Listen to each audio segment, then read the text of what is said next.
All right. And we are live. The last word with Lord Cognito Ebontis, Ty Guy Travis, fresh on that Thursday evening campfire. Good to be back, gentlemen. Good to be back. I missed you guys. Take care of some business. But we got a cool guest. Before we get into that, let's start out. My man Ebontis, the cheetah. How we doing, sir? Um, stupid moment happened while you were gone. This was Oh, actually over. No, it was doing some work on the house. It was a ladder incident, which I'm mhm. recovering. Ooh. Um, I'm lucky. I'll be honest. I'm lucky. Incident? It's yeah, like I'm What luck. happened? I'm lucky because it could have been worse. Anything related to a ladder could be worse. What did you do? So I've been trying to go around all of our windows because the house is it's older and like the caulk and stuff and everything is like cracking. So I've been trying to like seal up everything just to help because it's on 1,000 degrees in this day right now. Yeah, Yeah. Texas, I feel for y'all. So I've been trying to go around and do that, and I was working on the front, and like we have a bonus room over the garage, but there's a couple windows up there. Well, I had the ladder up there a couple days before, and just like the frame of the window, I could just like slide a screwdriver, almost a wrench in there. It's so uselessly like busted out. Mhm, It's so I finally got some like spray foam insulation to at least put in there to start. Basically, what had happened was I had the ladder against the house, but I just mhm, didn't have it tilted quite enough. So when I got mhm. up to the window, it No. slid down the house and I rode the Whoa. ladder down. No, but there's a garage below it. Sure. Garage was open. So once it got to the garage level, I rode it for about 6, 7. How tall is a garage? 8 feet, free fall, Tall. just Oh. straight down and smash the ground. So I'm Ooh. okay. Like, I don't know if I fractured a toe or something like that. You can't do shit about a toe. So there's nothing you can do for a toe. Ooh. That's how it goes. But the inside of my knee hit the ground like really hard. Ew.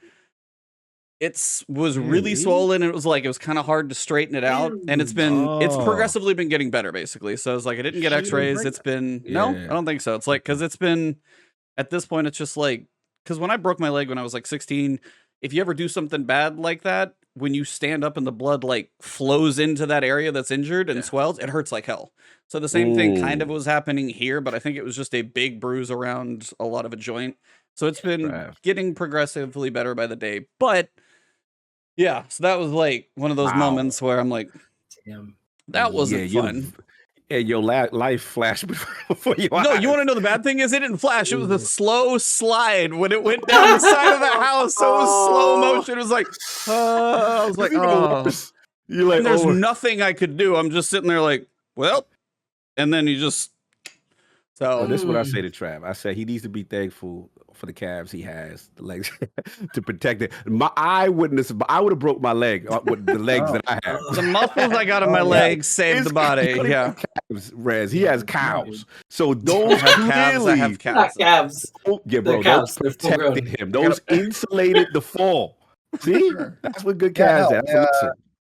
I would have broken my Scion body. He's lucky.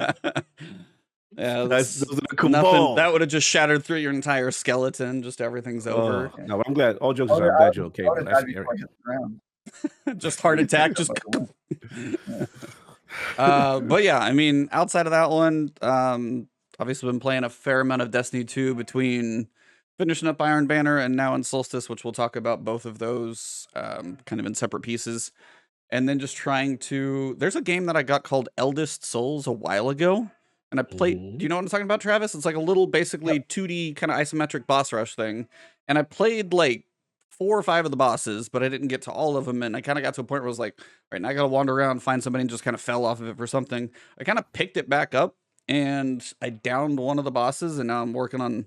No, I downed 2 of the bosses, and now I literally just have to figure out where like the last 2 are, and I can kind of check that box for another indie this year. So I've just been having fun with little games. After Elden Ring, I want little stuff right now because Horizon's my next big one. That's where I eventually got to go back. So that's what I've been up to. Yeah, Falling Ladder story could have been much worse.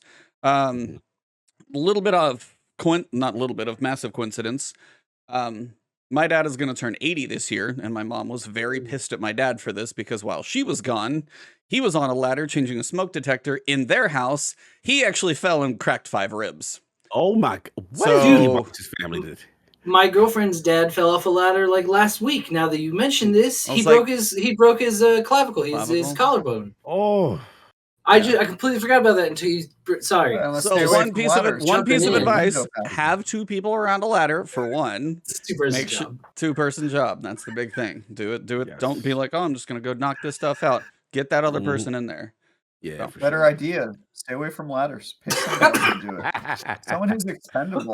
Excuse me. Out there. Really good. Yeah. Can you Great. turn yourself up just a little bit, Yeah, Travis? Trav's a little low. Trav's a little low. Oh, I can turn that myself sounded okay up. to me. I didn't say on. I said up. Thank you very much. I said up to you, sick monster. Well, what have you been up to, you sick bit? Is that loud enough? I turned my gain up. Yeah, you're pretty good. You're better now. significantly. You're good. I Trav? finished Xenoblade Chronicles Ooh, 3. it is done. It is done. I am most of the way Hallelujah. through writing the review. I'm gonna put the finishing touches on the review tonight, do edits tomorrow, do my VO and annotations over the weekend, and then be ready for it to go live on Tuesday because the video team needs it by Monday. So I was like, got a when is your piece due? it's due. Well, I have to turn it in tomorrow morning, so I have to finish it tonight. But Damn. it goes live on Tuesday morning because the video team needs Monday to actually work on it. Do so- you feel the community will understand whatever score you're going to give it? I don't claim to judge a psychopathic cluster of minds. I will tell you this: it is very troubling that I did a preview like 2 weeks ago, and in it, my preview was overwhelmingly positive. However, I made the fatal error of mispronouncing a single word. Oh boy. I was supposed to say Ouroboros, and I accidentally said Ouroboros. Pretty simple mistake. It's just a slip of the tongue. Seems reasonable. Yeah, I mean, however, I have been flamed on Reddit, and people have DM'd me on Twitter and basically claimed that I'm a moron because I added an S on accident to a single word. So this is a community that, as you know, is extremely forgiving and understanding and rational. And so I'm sure that whatever review score I give or whatever I say in my review, they will take it with grace and dignity, and it'll all work out well. So wow, the Xenoblade community is out. They I'm outside. gonna guess. Wow. I'm gonna guess it's gonna be an 8, just because I feel like that's probably where it should land. I feel like Xenoblade's like a really enjoyed franchise, but I feel like Travis is a fair reviewer. So it's like, I don't know if I see that thing as a masterpiece. If nothing else, I feel like the Switch might be holding it back, but I feel like it could be an enjoyable game. 150 hours. I'm going to throw that one out there. We'll see next week if I'm right. Just random guess, having no information at all. What about you, Cog? What have you been up to? I cannot comment on that, but I know. it's gonna be I'm saying complete and They total said it was a shot in the guess. dark guess. Yeah, exactly. Yes. So we will Yeah. see next And week. then I also have a preview going live on that same morning, Tuesday morning, for Rollerdrome, which is that rollerblading video With game where you guns? have guns Yes. from the Oh, yeah, PlayStation, yeah, yeah. PlayStation Expert Yes. a couple months ago. Yeah, so I'm doing a preview on that. That might be an IGN exclusive. I'm not sure, but yeah, that'll be live on Tuesday as well. So I got some things coming. I have had 0 time to play Destiny because I was doing 50 hours of Xenoblade per week for 3 weeks. But I'm now done with that, and so I'm excited to get back in, see what this Solstice event is about. I completely missed Iron Banner. I guess I'm just gonna have to wait till next season for that. I just didn't have a lick of time. So I feel you, brother. yeah. Honestly, I feel like I dodged a bullet though because I was reading how it was much. Yeah, Cog did that in the right week, but we'll get to that. But yeah, Cog did that one in a proper week. Feeling pretty good over here. My life decisions. So yeah. Anyway, that's me.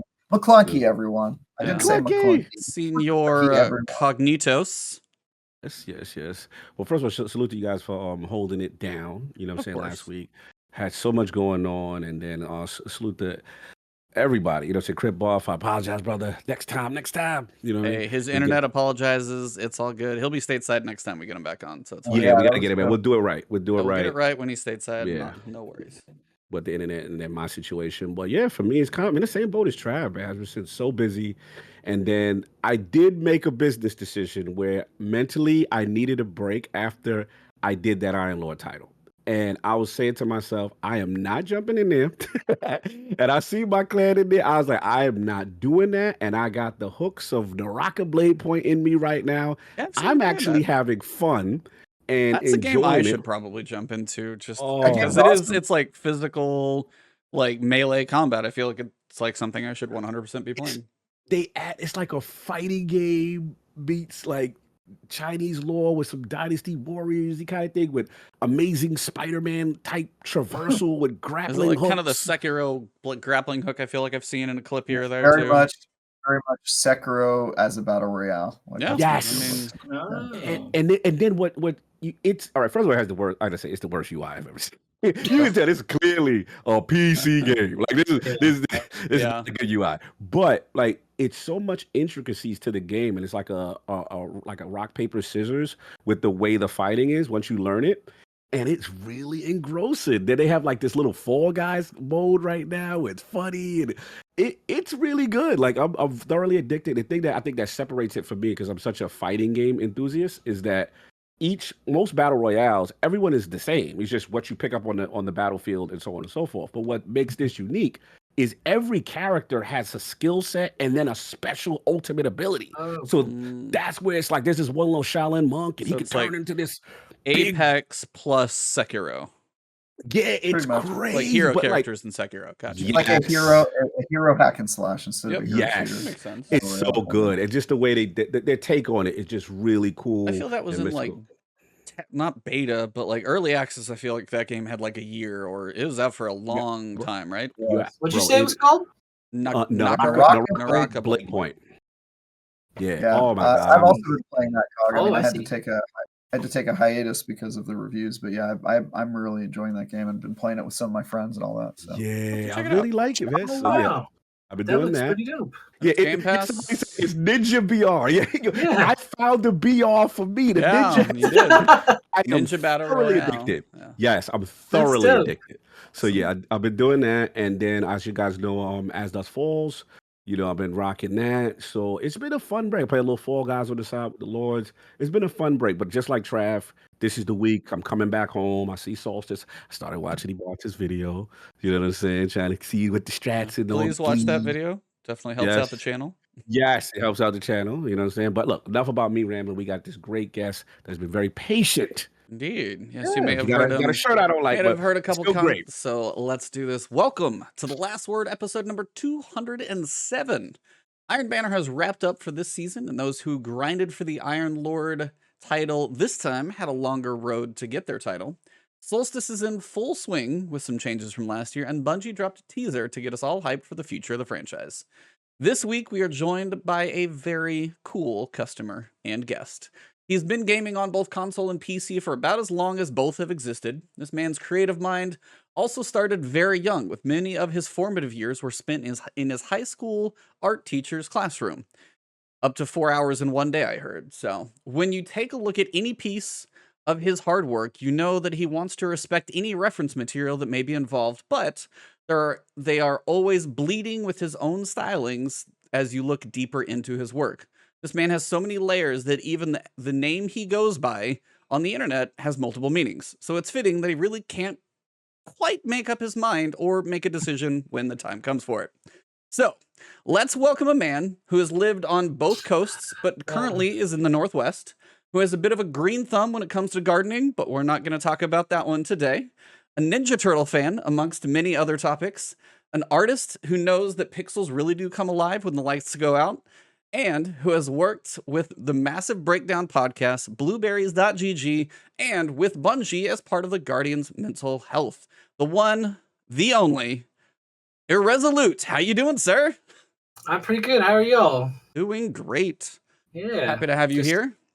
Yeah, thank you. Thank you. I'm glad to be on. Rez, what's going on, man? So we had some little pre-game talk beforehand, you know what I mean?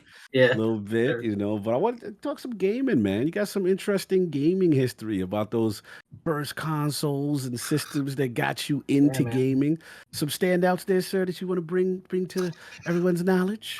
I mean, like, it might be kind of vanilla, but it was really like the NES and the Super NES that kind of got me in, like all the way in. We we had all sorts of stuff in the house when I was a kid. We had like a Coleco style, like Oh, hook man. up to the OG TV. talk. Let's go. Yeah, dude. It was like the joystick that looked very much just like the one stick with the button and the button on the thing, and you just like the old school Atari one.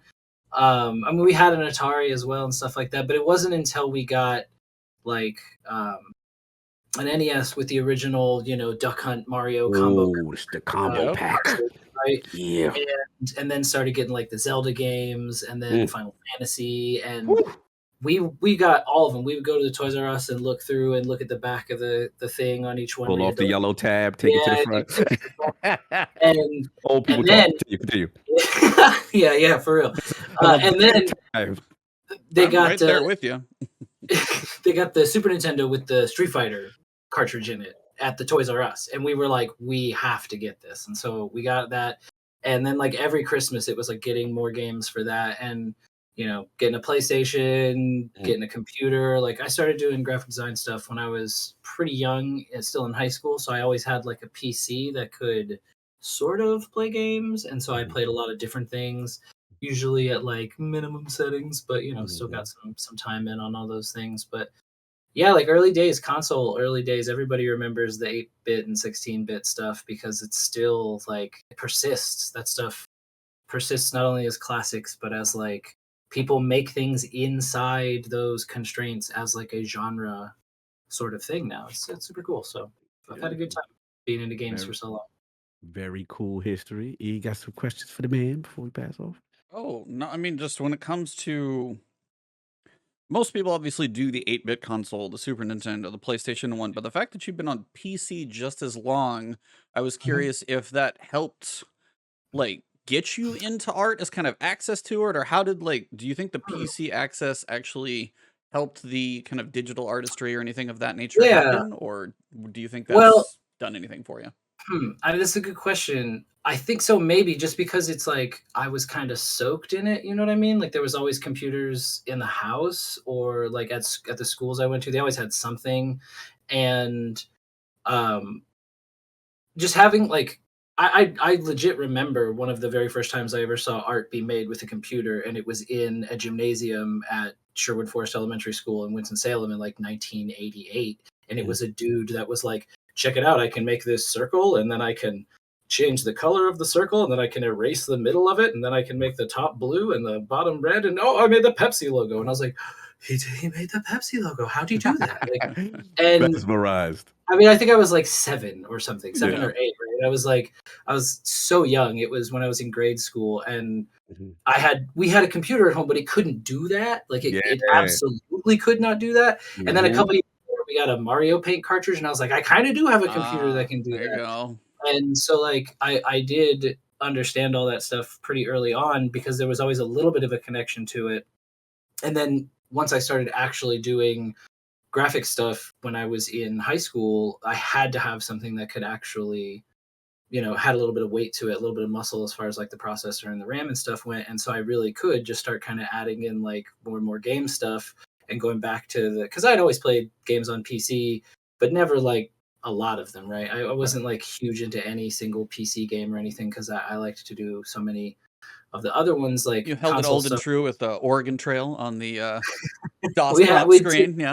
We did have that at my school in like 4th, 5th grade, right? Like that was we had math blasters, number munchers, right? And I feel like there's a frog math thing too, or something. Yep, the frog, like it's a vector drawing thing, and then there was so much, dude. Like, and all that stuff. Like, there's actually things I remember learning about, like vector pathing, when I was a kid that I understand now and still use when I'm using like Adobe Illustrator, right? Like, it's one of those things that's just been like a saturation effect, really. Cool. Nice. Trav, any questions for the man? Mario Paint, huh? Yeah, dude. Like, up to and including like programming the little music thing with it and like having it play tunes and stuff. Mario Paint was amazing. It was the jam. Beautiful. Was that your first? What game did you first? What was the first game you mained? Oh, You know what I mean? probably like Street Fighter Alpha. on the SNES. I played that for like an entire summer, and they had a Street Fighter Alpha cabinet at the ice rink that I used to go to like every weekend when I lived in a place called Reston, Virginia. Reston. I know Yeah, Reston. dude. I actually kept going to that ice skating rink for years and years because there was the head of a mountain bike trail in like the back of the parking lot, and so like as like a teenager and then as an adult, I would go there for like other reasons. It was great. It was cool place, but they had a really good, like a solid, just straight. They had like no other arcade games. They had a Street Fighter Alpha arcade cabinet there, Wow. and we would play that before like the free skate on like Friday and Saturday nights. And I had a copy of it on like home console. I had it on a Super Nintendo. And the cartridge for that was wild. It was so huge. It was like extra size. They had like more. They had, I think, the board inside the cartridge was bigger to like deal with the fact that there was so much on it. But it was like, that was one of my favorite games when I was a kid. Alpha classic, yeah, man. Absolutely, remember that one. I was an Akuma main, so awful, you know. Yeah, you're one of those. See, I'm trying to think. It was like Street Fighter. I think just 2 on SNES is the one I remember playing. That was probably the first one, most. Yeah, that was the one I remember the most. For first me, one they had on Super yeah, absolutely, huge. Yeah, man. So then you're doing your gaming and kind of fast forward. I know we're gonna get into the career stuff and what you do, but I want to focus a little bit on the Destiny a little bit. You know, how did that whole attraction start? Yeah, I mean, well, story. That's what I wanted you to tell it. I think like everybody kind of has some, you know, lore to how they got to it. But like I played Halo, right? 1, 2, and 3, like easy. I played 2 and 3 like full co-op, couch co-op with a friend. That's how I beat those. Man, it would have been nice to do that with the new one. Sorry, continue.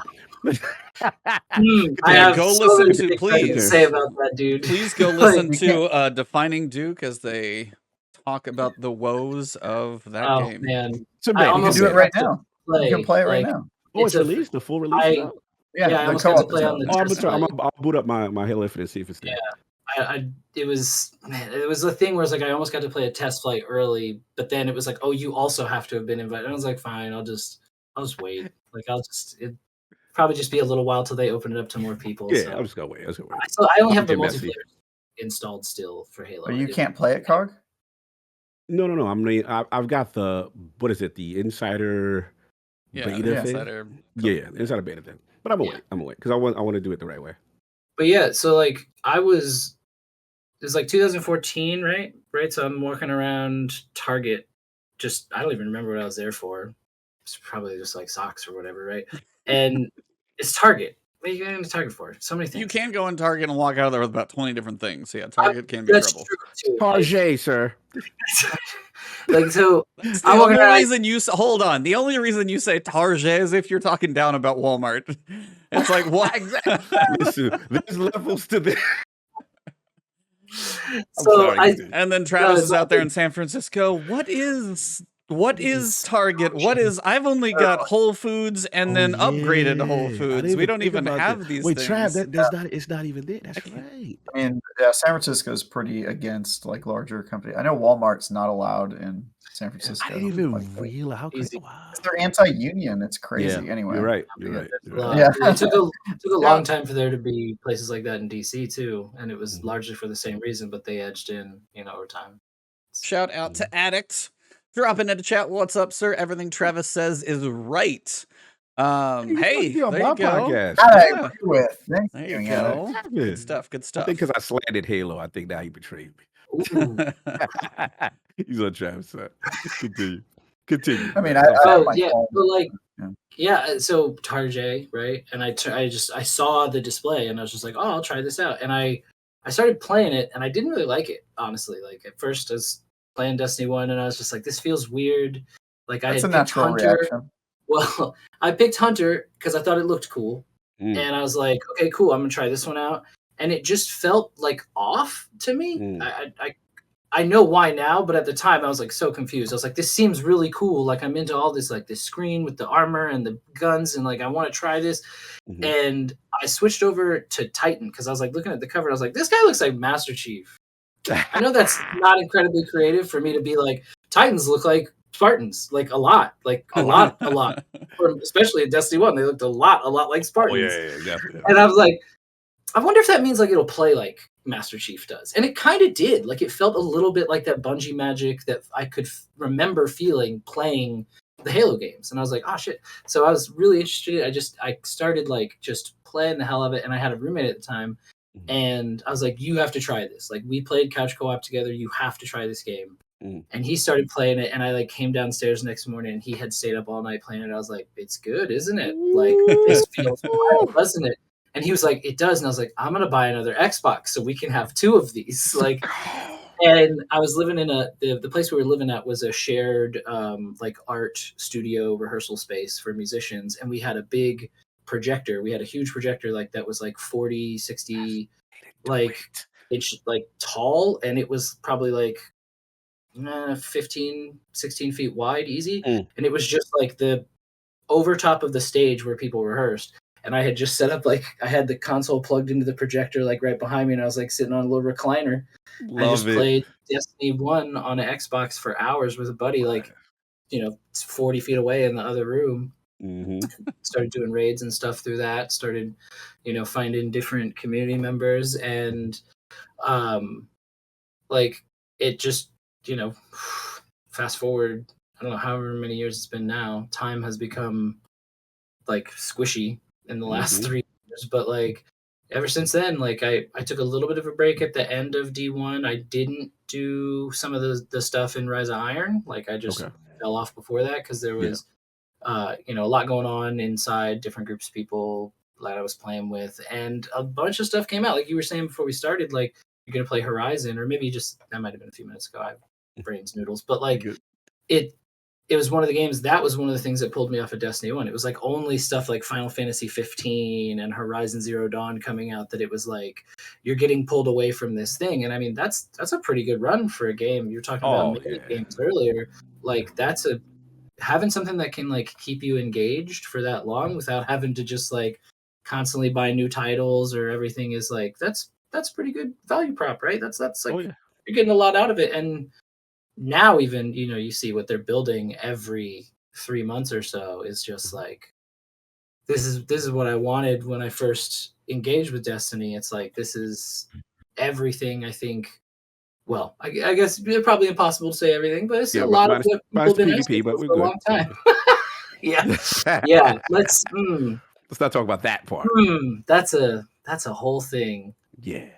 It is wild though that like people have made the joke and continue to make the joke like it's the best that Destiny's ever been, and it's like a lot of times that's very true. Like they put in a lot of effort, and there's really cool stuff for a lot of different player types. Like there's always something to find that you don't jive with exactly, like that doesn't work for you, and for a lot of people maybe it's been the way PvP has shifted, but like there's still a ton in there that I think works for just about everybody. People keep coming back even though they don't like PvP anyway. So like, people keep coming back. That is true. That is true. I do also. Like, I'm probably gonna play Trials a little bit this weekend. Probably. Like pain. No doubt. And then he seems to have the. What'd you say, Trav? What you say? It's every PvP main has the same attitude. It's like, I hate it. I can't stop playing it. More garbage for dinner. What were you gonna say, Cog? Yeah. No, I was saying that it's also this amazing skill set Rez has. I know. Yeah, let's talk about that. So it's like your world of artistry, like your paintings and stuff. You got a full website, sold a ton of them now. Obviously we talked about you kind of getting into art. I joked in the intro where even in high school where you got later on in high school where you're spending half of your day in your art teacher's classroom. So what got you into art? What were the hooks? And then kind of how has that progressed into now doing a bunch of Destiny art? So let's get the art story. So I've been drawn since I was a little kid. It's funny, young Khan, you'll probably know who Lance is. Yeah, we had him on a while ago. Amazing artist, really good dude. I met him in Guardian Con in 2017, I think. And he just that's where I met him. Like, your art looks like kind of like my art. We should be friends. And I was like, yes. Like, sure. He's a very direct dude and very friendly. It was so fun to meet him. But like he had shared that one of the first things he ever did was like draw Ninja Turtles. And I remembered, it made me think of like time literally like sitting on the floor in the house when I was like 6 years old, like looking at a Ninja Turtle action figure and like trying to draw it, like, trying to take the reference and trying to like, I really like this thing, this Donatello. He's my favorite. Let me just like, he's a Don, man. Let's go. dude, it All was right, great. Like, Donatello's a good one. Yeah, I mean, he does. yeah. He does machines. Why wouldn't you like it? Yeah. Like I the should tech, be I a love nerd, those. yeah, it's like- big nerd, Man. super into it, right? Yeah. But like, I just remember trying to draw it and thinking like this is like fun, and that's started like a long. I must have been doing something before that, right? But I don't exactly remember, and I just remember like always putting pen on pad and like finding whatever. My parents started getting me like pencils, paper, right, sketchbooks when I was a kid. In high school, they let all the students do this. Most of them didn't, but you could pick like your diploma type. And one of them was you've got to do a bunch of language credits, you got to do a bunch of math. And I was like, no, please, thank you. What else? Do you have a second option? And they were like, you could do this one, but most people don't because colleges don't like that. And I was like, whatever, fine. And it was you could take a bunch of electives. In especially like your junior and senior year, you could just take tons of electives. And I was able to take like every one of the art classes that were about doing like studio work. So I had like an AP art history class and an AP art studio class and a printing class and a graphic design class and like just the regular art classes. And so it ended up being in every day going to even this is like public high school. This wasn't like an arts magnet school or anything like that. This is just like Herndon High School in Virginia, right? So it's just like they just let me stack everything, and it was the same teacher. She was just like, yes, just come here, stay. And eventually it even got to the point where towards like the end of my senior year, she'd be like, are you done? Just go home. I'm tired of you. Like you're a lot today, dude. And just You're a lot today. and because it also was like there were milestones in those too, because it was unlike some of them were AP classes, right? They're like college credit classes. So they were like, just do this much because you're going to like your final is going to be you're going to present all of this at like an art show. And she knew so long as I got that stuff done and submitted like all this paperwork and did everything. Her name was Leslie Casey. She was amazing. She died a couple years back. She was like my favorite person in high school. And I learned a ton from her. And a lot of it was that she just kind of let me like roll and like, she would give me some instruction and like nudges and pushes and be like, we have this piece of equipment. We got it over the summer. Do you want to learn this one too? And it's like, yes. So it was just like a pretty rad way to do it. And then went to art school in Washington, D.C. at an art school that went out of business. So, got an associate's degree from them. And they were actually like, for real, the story is the George Washington University, which is a big university in DC, which is primarily like a law, history, and medical school. Like they had an art school and they split off and they connected with one of the privately owned museums in the city that was called the Corcoran, and they made a school there. And it was mostly in the basement of the school for a really long time. And they mostly only taught painting for like a really long time and illustration. And then when I started going there in like 2002, they had like a digital program. They had graphic design and stuff. So I did that and it was great. I mean, it was kind of weird that like DC, not really like an art place so much, unless you're talking like the history museums, which they have a lot of, and they have a lot They of have a cool lot of museums. But like it's not, there wasn't really like an art scene or anything. And so I just did a lot of different stuff until probably only about, I think it's like 5 or 6 years ago is when I started messing with it. I started doing a little bit of video game art. And to be honest, it was like a lot of it started, I started actually thinking and becoming more inspired than I ever had been when I started playing D1, because a lot of the, like the look of the way that weapons and like architecture and vehicles and stuff, and I was just like, this is like so inspiring. And so I just wanted to kind of like tear them out and think of each individual weapon as like, literally the first sketch I ever did was like a side view of the multi-tool, the Mighty Multi-Tool. And I had that original like layout of that painting that I did in my head for like 4 years before I even did it. And then maybe not 4, like 2 or 3, something like that. So whatever long it is from 2014 to 2017 or 18, I think. Time again, so bad at that. But like, it finally pulled that out, and then it was like unplugging, like, letting the dam just like burst open. And I had been doing like 1 or 2 paintings a year, 1 or 2 like big projects a year while working in IT in like downtown DC and stuff like that. And I was getting tired of it, and I took a jump and started doing it pretty much full time. And I've been kind of on and off full time since then. I mean, the pandemic has been kind of wild in terms of the way it affected everything. I was a redacted farmer for a while that I told y'all about. Yep. It's a big plant. It's tall. It's like a tree. It's green. You ain't redacting much right now. A lot of farms have plants that probably sound like what I just said. It's corn. But it's it's like As he passed through the Midwest, he farmed corn. Yes, sure, exactly. Yeah, no, but yeah, it's I do, aside from the credits that y'all listed off, I do like a couple other things. I work for like I do contract work for like a small educational company that makes like I think it's K through 5, K through 6, something like that, reading and comprehension skill stuff. It's pretty cool. Like the lady who hired me was like, a lot of people find it boring, and I was like, a lot of people need a paycheck. So like I just I do it, and it's nice too, because it's like it's actually kind of it's I'm struggling to think of the word, but it builds things, you know what I mean? It's like constructive. It's not a destructive. I'm not doing graphic design for a company that's out there like tearing down the rainforest or making actual weapons or something like that, right? Like I'm working for somebody that makes learning materials, and then the stuff I do where I work for, get contracted for, you know, different things with other companies. I try to stick with places that are like have a positive impact on the world, and that's why when Guardians asked me to help them, I was definitely into that. And Rick at Blueberries he makes content for people who want to learn how to play the game, like who want to come into Destiny and get better at it. And that's the same thing with Massive Breakdowns too, is like I was gravitated towards them for so long because I was always thinking about how to get better at the game, how to get better at PvP, especially because I'm terrible at it and there's like so much room for growth there. But like it's fun to long running segment here.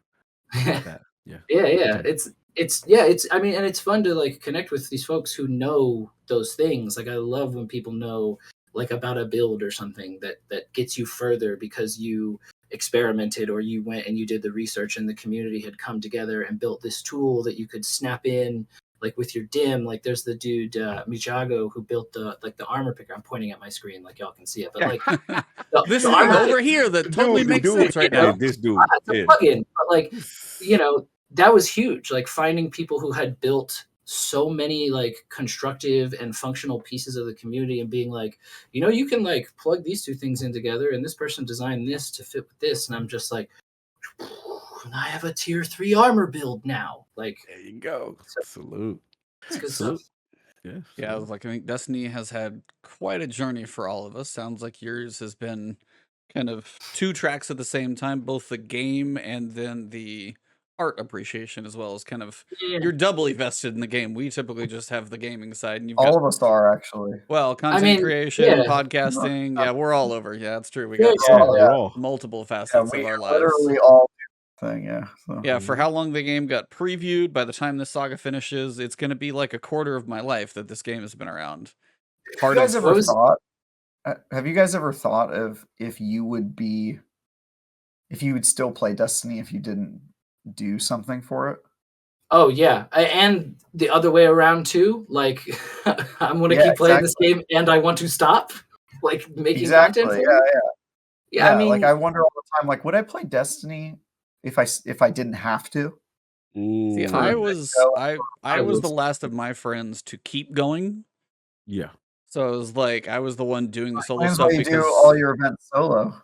Yeah, so like that's most of my friends fell off, so I had to get through a bunch of stuff on my like I don't have anybody to play with, but I gotta get a Nightfall done. Let's figure this stuff out. Like it was that kind of thing. So I mean, some of that was, and it has always been this thing that has had a good cadence of releases now. But as you said on the other side, basically I got about 9 hours out of Breath of the Wild, and then Destiny pulled me away. I didn't really get to Horizon until this year because of Destiny. So it's been also the opposite of. Maybe there's stuff I wouldn't have missed if I wouldn't have been covering it, but on the other side, it's been a hell of it. So it's been a bit of both. I mean, yeah, it's hard to know for sure. Yeah, How I'd long still did be it take playing you it. guys for your friends to pull away from you on Destiny? So it was probably after Warmind for me. Most of the people Oh I played wow, that's long. PS4 kind of bailed. But I switched over to PC like to like main maybe The day like it launched. halfway. No, I mean I played it when it launched on PC also because I was very curious how it would feel. Yeah, how it And would run. That's a big deal. amazing. But like Mhm. I picked it back up again maybe like 4 or 5 months later, and I had a buddy that had also done the same thing, and he was like finally another person. So we duoed a bunch of stuff Nice. from That's like funny.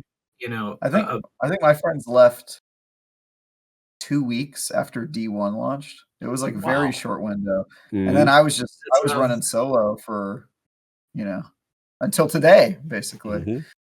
So yeah, it's Yeah. interesting. No. Yeah, for me it was people were there for the beginning. But Well, you were yeah, in late, right? Because you were a was Destiny hater for a while. no, I was a Destiny hater. I liked the I was it the alpha? No, the beta, because PlayStation had the alpha, and then Alpha, yep. Xbox had the beta.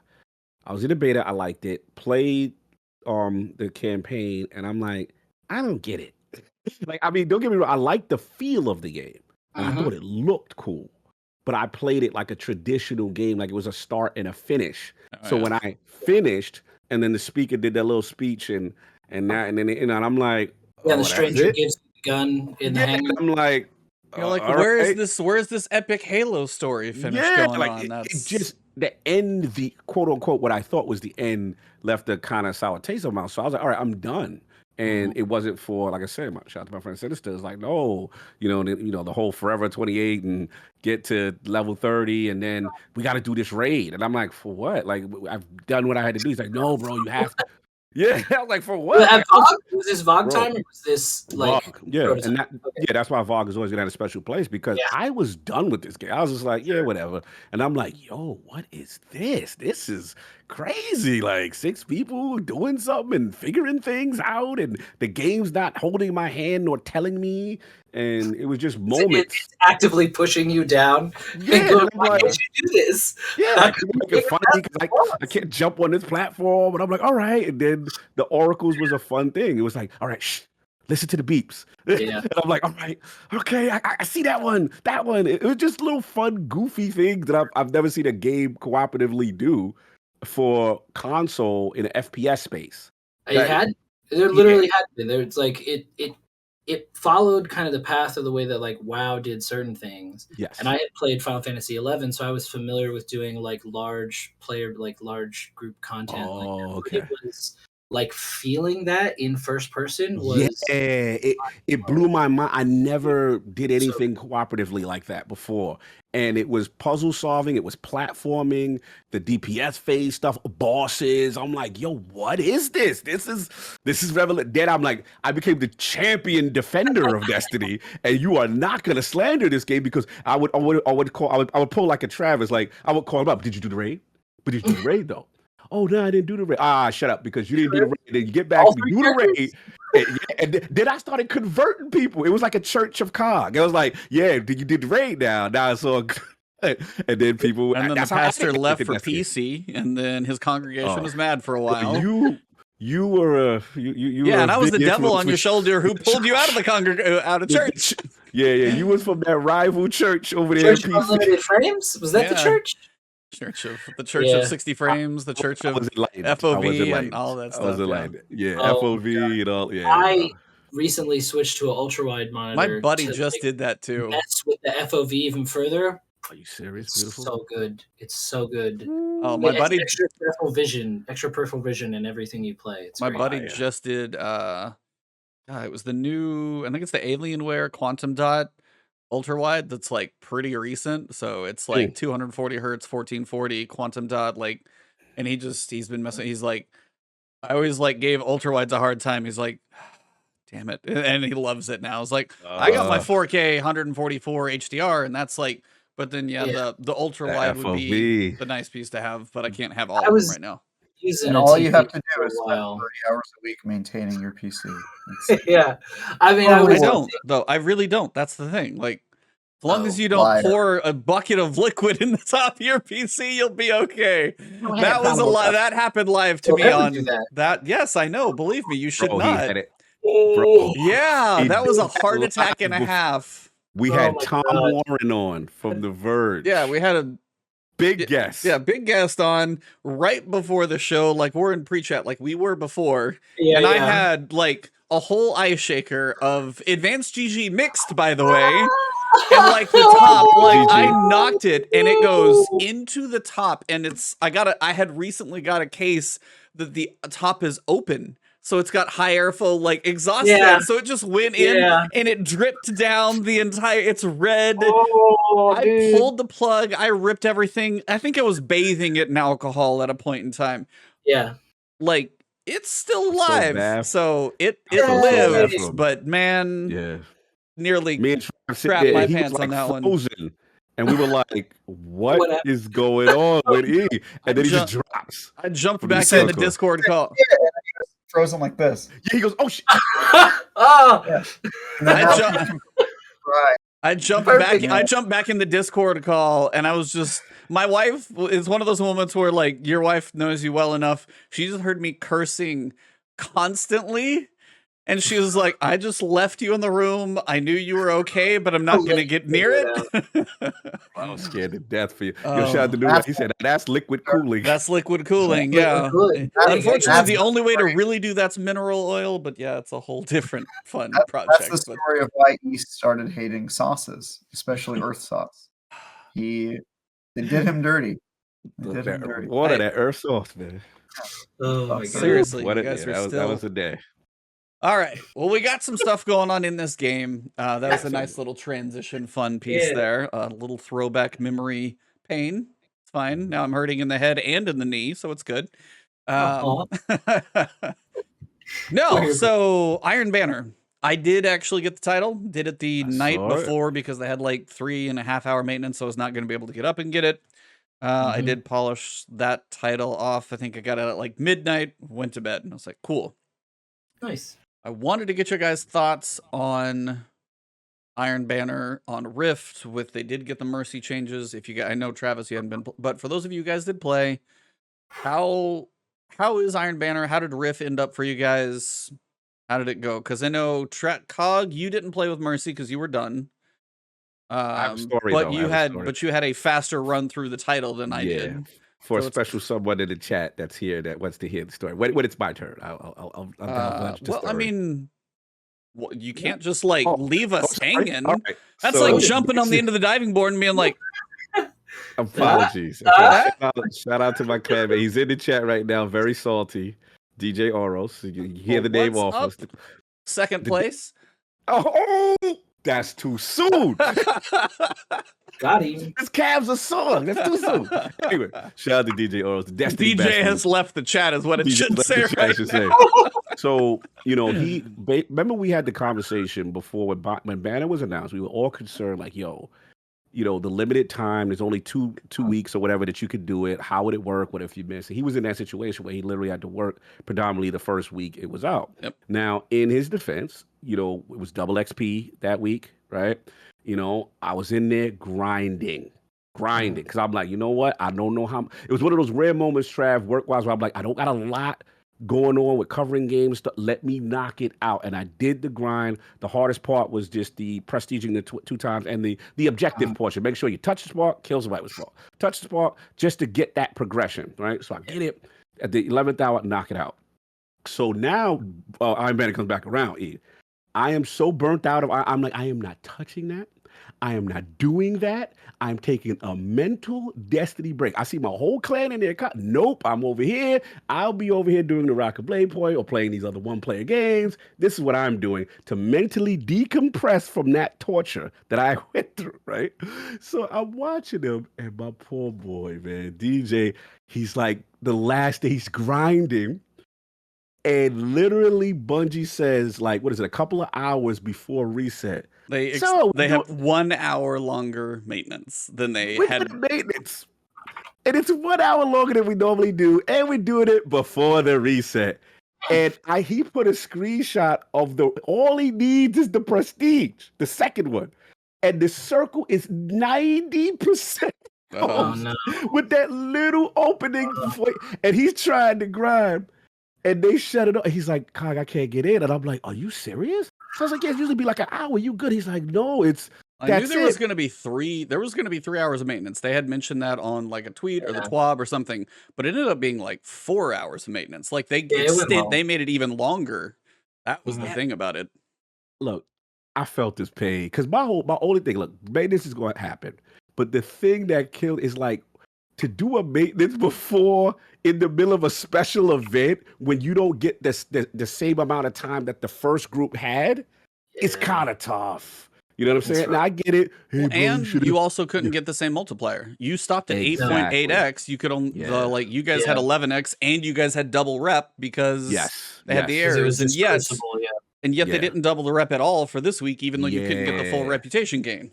And Yeah. that I felt was Right. unfair to you guys and him in that respect. I get it. Yeah, bro, play the game. I get it for the people who, who are not sympathetic. But I just felt like, yo, they should have the equal conditional on some level. And it just sucks because I know he really wanted the title really bad. But that Right. was the story. My clan is the ones who have it are teasing the hell out of him.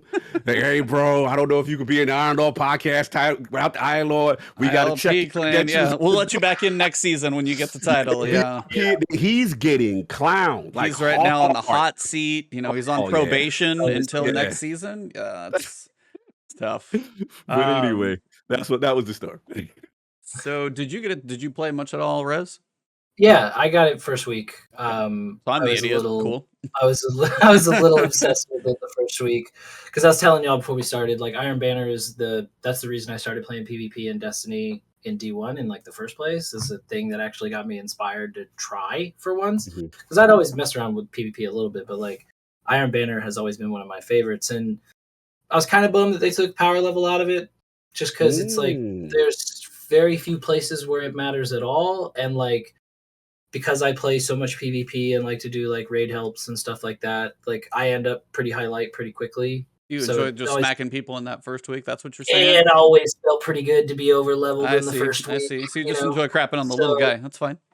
but the changes, the changes, like especially from the first week that they did it to this past week when they did it, were amazing.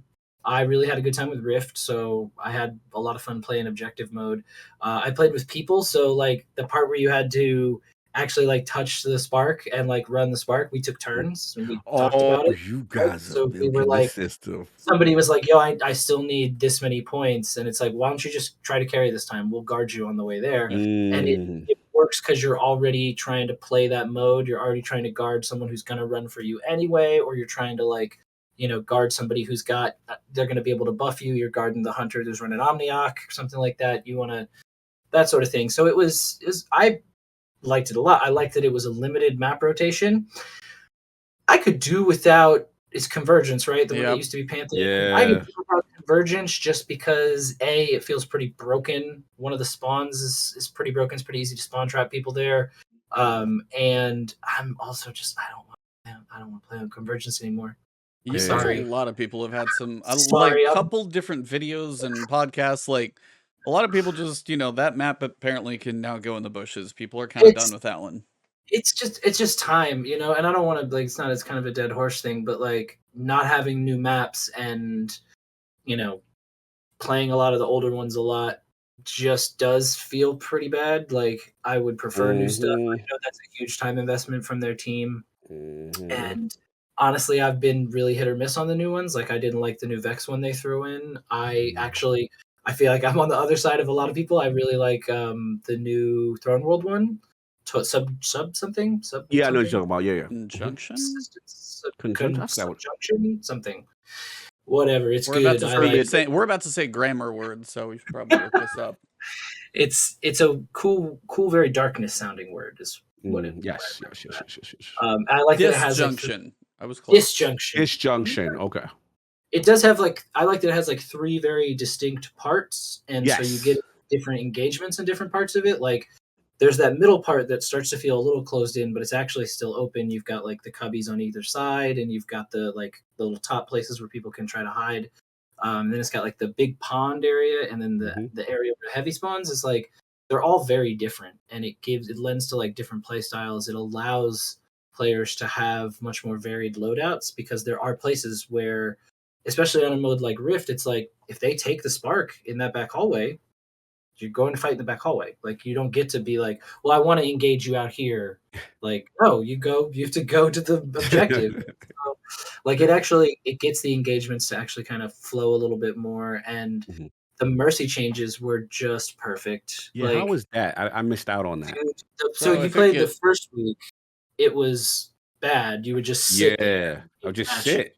Yeah. And this time it was so blazing fast. If it was a blowout, it was like a mercy on any other kind of match or mode. Good. Where it got you right through. And it was also, it felt a lot more fair and respectful of the time. It cut out the ability to really easily like grief people with the teleporting glitch at the end. And so all that felt pretty good. And I mean, I know it's iterative. They've done so many changes, so many different ways. I like this one.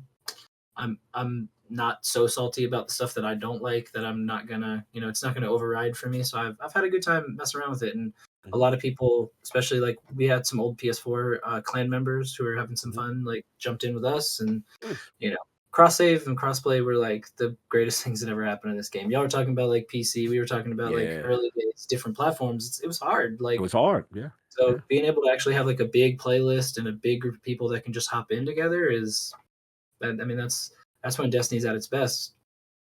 100%. Yeah, I mean, for me, I had the mix because I played about one reset the first week, and I did everything solo, like the entire thing. So it was freelance the entire time for both. Yeah, okay. Yeah, freelance the whole time. No, if you're solo and you don't know freelance exists, it's probably like a. Sometimes it's a little better because people forget that there's 2 buttons. Yeah, well, that's when you guys on. And what I don't understand is like, if you're in a team, and this is where like, I know crucible matchmaking is a thing, but somehow I hear people who run a 6s be like, oh, we went against another team of solos, and there's like 6 solos, and you're like, I know there's people running groups out there. Find the other group. Like, that should be a high you see 6s, like you're going 6 or a 5 or a 4 long before it's like everybody's by themselves versus a team. This seems it makes people wrong. lobby dodge too, right? It makes people like work to actively lobby dodge. And I'm not gonna lie, I've done it. Like, I've been the party leader that's sitting there watching, oh, we're about to get matched against a 6, back out. Like, especially if you're just in there with like one buddy, right? If you're in there as a duo, like, no, I do not want to play with 4 randos and a 6 stack. Like, match me somewhere else, please. Yeah, exactly. So yeah, the matchmaking was hit or miss. I will definitely say the mercy was big, because if it got to, if you got stomped 0-3, it's over, and it was like that could be a 2.5 minute round. Or the other side, if you got onto a spark team, run, 30 seconds. Easy. Yeah, depends on the map. Like, I one time, like in that night when I was like trying to finish up, I was on a group and I went 1, 2, and 3, and I dunked all 3. So I have like the Saladin's run medal or whatever, where it was 3-0. Nobody killed me, nobody touched me, like 100%, and like I got it. Never probably gonna happen again. But it's because Bannerfall. If you get those early kills and you pick it up, and you as soon as it's done, you dunk before they can ever come back. Like Bannerfall is the one where you can do it without trying. Yeah. The other map, that's not going to happen. The big one, Disjunction, that's way too big. Yeah, and because there's no lane directly to it. You have to move up so far to get to a lane on that map. Like, but Bannerfall, you just like get to the hallway and everybody's there, like ready to fight in the hallway. But I will say, for the mode, it is nice to have an objective. And like, I had my 0-3s and 3-0s. Those happened plenty as a solo player, because you're like, oh, there's 2 people on this team and just mowing everybody down. It's like, whether you're on the good side or bad side of that equation, you'll see it. It was the ones where like the spark would be like, oh, it died. Oh, it died over here. Oh, it died over here. And it's moving like back and forth, and you're like waiting for it. Those were the fun ones, actually. It's like, yeah, you went to the time, and some people are like, oh, I had to go to time on the match. But I'm like, but the back and forth, like the tug of war of moving that spark back and forth, that's when I'm like, then this actually feels like kind of a balanced room. And that's when I do like the idea of everybody converging to a point. And then like those moments where a super would go off, you're like, oh, damn it, like perfectly timed super, because you're usually pretty grouped together, and that one like Blade Barrage just wipes after it's those moments. So yeah, it's like, did you see go ahead. Sorry, go ahead. I was just gonna say it's back and forth that I really enjoyed when those happened, and it felt like the lobby was about right for it. That's when I did have fun. When it was like stomp, stomp, stomp, stomp, either side of that, it was like, yeah, it's nice to get the quick win because I'm just trying to knock out objectives for the title. But the matches where I was like actually getting into it, when it was like 1-1. And then you ran out of time, and then all three of them came up, and then you had the triple spark. And the hilarious thing was in its triple spark, I love going down the middle, and everybody goes outside, and I'm just like straight down the middle and take it in for the win. Yeah, everybody's like, oh, I'm gonna go where they don't think I'm gonna go, and I'm like, nobody chose the middle. Straight down, touchdown. Let's go. That was pretty rare too, but like, did you feel like you saw a pretty good mix of people doing different like subclasses, different loadouts, or yeah, I mean, definitely didn't feel one note for me this No, I will say I play a lot of Solar just because Solar's been 3.0 and I love my Solar Titan anyway. So it's like I've been playing that a lot, but I mean, I got Frozen plenty. I will actually say between Mayhem and then also being a Solar Titan, I can't tell you how annoyed I am sometimes how weak my hammers actually feel. I love using them, but against any other super, we suck. It feels so funny to hear that because I feel like they smash into my face so often. Oh, no, you don't know how many people in Super, I'll hit you once, like, there's a Shadebinder, I'll hit him in the face with a hammer, and then they freeze me, and then I can't do anything, and yet my body's on fire and I'm frozen, and then they pop me. Feel a little weird, or there's a Nova Bomb, and it's like, if that's coming at me, or Golden Gun can instantly... I'll even throw my hammer, and it's like, it'll trade in midair, but it's like, it's not there fast enough. So it's like, it feels like I can hit people with a hammer and not kill them, but I tend to get, like, I don't win many trades as a Titan super. It's weird. See that. I have a buddy that mains Titan, and he's been doing a lot of Solar. And I know that there was also part of the title and the quest, well, I guess not quest, but like part of it was to use Solar or Void because they're the newest ones. Oh, for the daily challenges, yeah. But I did fairly different, like, a grouping of people, and the minute I was done with mine the first week, I switched back to Stasis because I like running Stasis with the renewal grasps in Crucible right now because it's like building out little zones where your team can be a little bit like area denial, but you also get some buffs from it the way you run an exotic. And so like that one's fun, and it's just still different. Like, I feel like they've balanced most of them pretty good. I am very interested in Arc 3.0 because I was an Arc Dancer. That's not right. Blade Dancer. But Blade Dancer was the old one. What's the Arc Strider? Arc Strider. See what they've done to Arc me? Dancer. I've forgotten. No, but like Arc Strider was bottom tree. Rez is out here at the Electric nightclub. Yeah, you did it. It was good, dude. It's one of those ones, especially in sixes and especially in Banner when you had like when they were still doing Control. If you popped off, I have a buddy that mostly mains Stormcaller, and it's like if you pop off on Arc, even still you can go a little hard on people, and they don't necessarily expect it. And I know that some of the big PvP guys have like, talked about like the best Arc builds and stuff like that. But I can't wait until we get the new version and get to like pick all the pieces of that one. That one's gonna be, and I want to see what they lean into.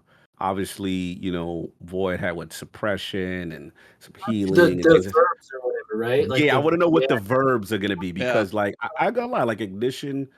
I'll be honest, I was wrong about Sun. Well, Incandescent makes Ignition. Yeah, like yeah. No, that's all I was gonna say is like my Callus mini tool doesn't come off. Oh yeah, it's I don't have level 52 right now. It doesn't come off. I just blow stuff up right now if I'm farming. Finally got the, like I said, the thing and the build, and I'm building it out. Oh, shout out to, I didn't realize how much they really improve the crafting mechanics with changing actual perks on the fly without the material investment. Very low. Oh, just a neutral element. Oh, it's game changer. Yeah. And you can swap stuff. You still have to pay to put a new one in, but you don't have to, like, if you don't change stuff, it stays and you just pay the remainder basically. That is because I did that with my submission last week. Finished it and I was like, oh, I forgot to actually put like the masterwork frame piece on it. And I went back and I was like, are they gonna charge me another? I was scared. I was like, okay, cool. Same thing. I'm like, yo, how much this gonna cost just to change this thing out? And I was testing it with a piece of mine, and then I was able to double enhance perk with Mm. what is it? The elemental capacitor and perpetual Really good. motion. Yeah.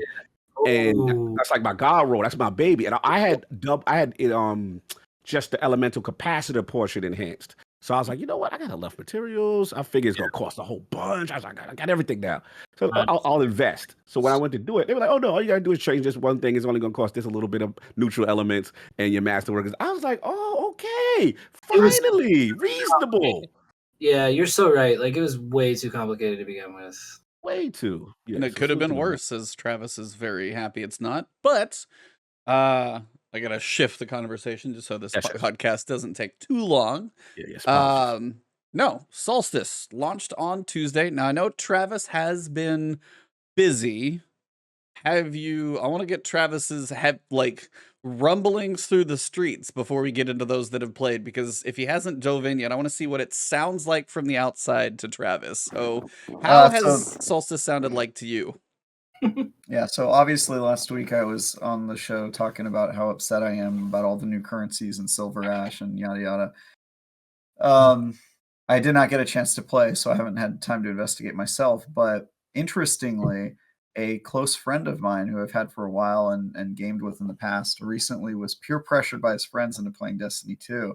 And boy, is he going through the ringer. All of the worst new light kerfuffles that you could imagine. And just it's very, very funny watching him go through it, because he's like, hey, Travis, you heard of this game called Destiny? And I'm like, yeah, a little bit. Yeah, just a small amount. Here's a show you can watch me talking about it for 500 hours. Yeah, so it's been interesting because he's on my tabletop RPG group, so he's a numbers nerd, and he really likes build crafting in every game he plays. He's just like kind of a meticulous dude. So the first thing he did was go to Reddit and watch YouTube videos and figure out all the different ways to get like your stats high and what's important and what's not important, and just like ultra metagaming, which I hate when he does it when we're tabletop RPGs, but in a video game, that's the name of the game. It's like what you're supposed to do. So it's been very fun watching his reaction to Solstice. He is so confused about what's happening, and it's just added a layer on top of that. And it's very funny when he's like, wait, so you're on a show where you talk about this and you can't tell me what these silver leaves are for? And I'm like, that is correct, sir. Welcome to the world of Destiny, where even the experts are idiots for extended periods of time. At least part of every week when it resets for an event, we're all morons. Yeah, exactly. Idiots. So yeah, it's been very funny. So he told me a little bit about what it was. I was like, actually, yeah, I'm supposed to talk about that tomorrow night. Why don't you tell me what your first impressions are? So his first impressions are he's liking the drops and hating everything else. And I was like, okay, that sounds like Destiny. So yeah, that's all I got. I have not jumped in yet, but I'm hoping to after I write my first drafts tonight. I'm hoping to get on and play Saturday, Sunday. Have you spent some time around the bonfire yet? I have not. Like I said, I was on my sabbatical, and I'm back. I'm coming outside now, and I looked at your video. At least you don't take public sabbaticals as opposed to some people. Quitting Destiny. I'm back. Like exactly. Because you're lying. You coming back? Because you know what's funny? I got to tell this. This is funny. I was mad last week. I was like, man, I'm not doing that. Man, I saw the Solstice rewards. I ain't doing that. Yeah. And then we'll talk about next. I saw a certain trailer. I was like, oh man, oh man. I witnessed a certain trailer. And I was like, oh. And I sat there and I laughed at myself, Trav. And I'm like, this marketing team does this to me every cycle. I was literally, I wouldn't say it's completely like furious. The drug you can't quit, man. Yeah, I wasn't furious with the game. Gardner knows about that. No, just kidding. You're hilarious. Like I made a little line in the sand, like, no, Destiny, I'm not playing you. I'm gonna be productive. I'm gonna get other games finished. I am good. And then that trailer came, and I was like, and then I said, all right, well, let's see what's going on with Solstice. Let me watch Ebon's video and see what's going on. And then the only thing I will say, and I'll give it to you guys that have actually played, is that I don't know how I feel about, from a Warlock perspective, the armor just yet. I don't know how I feel about it just yet. So I'm curious about the Titan and the Hunter delegation, how you guys feel about your set. I don't know how I'm there just yet. I cannot But get other on than board that, with the Titan helm, I'll tell you that. I got stuff that goes this way and Mhm. this way. Like, what direction is the little frill gonna go? All of them off of the helmet. Like, the rest of the body, I'm actually cool with. The helmet looks like there's one too many bows on it. Pick a direction and stick with it. I don't need to have the full compass rose on the top of my head and little frill bows. The body actually doesn't look bad, though, even though the suns on the shoulders are kind of big. But Rez, how has it been treating you before I go into my details, since I'm I almost mean, done with this thing?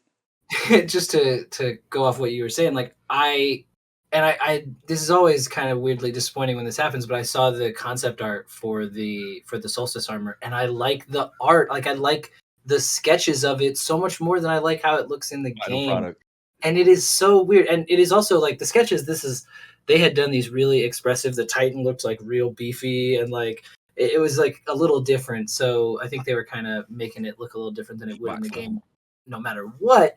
But I just think the sketches were gorgeous, and I do like the armor with some of the shaders. But I gotta say, like, Solstice is kind of like my least favorite style in terms of the stuff they've added. And I understand, like, I get it. It's the sort of lore through line that goes like, this was the armor the parade armor you were supposed to have on at the beginning of D2, when we were like celebrating how we had like it was coming to a new golden age, is gonna be great, and then the Cabal attack, and so like you have the whole story, and then they the very first season when they made it like the parade armor exactly, and it was just glowing, and it's like, oh, okay, cool, I get what you're doing. Every time since then, it's always been a little like, I don't necessarily like the look of it, but it's fine. It's cool. It also kind of always gets me a little grumbly when I have to build a whole new armor set, when I've spent so much time with the builds that I have, because I have like 4 or 5 really specific builds that I use for specific things. And the best thing they ever did when it comes to that is when they said, like, we're not going to sunset armor at all. Like, you're just cool. Like, we have these new armor pieces. This is the way this is going to work from now on. And I was like, because I would have had to, like, every season, it would have been like, okay, this piece is now like trash, and I've got to make sure I'm spending my currency in to keep it. So, like, artificially adding that on top has always been kind of a bummer. But the event, I was just, before we jumped in, I was doing a strike just to get a feel for, because all I had really done was the actual event so far.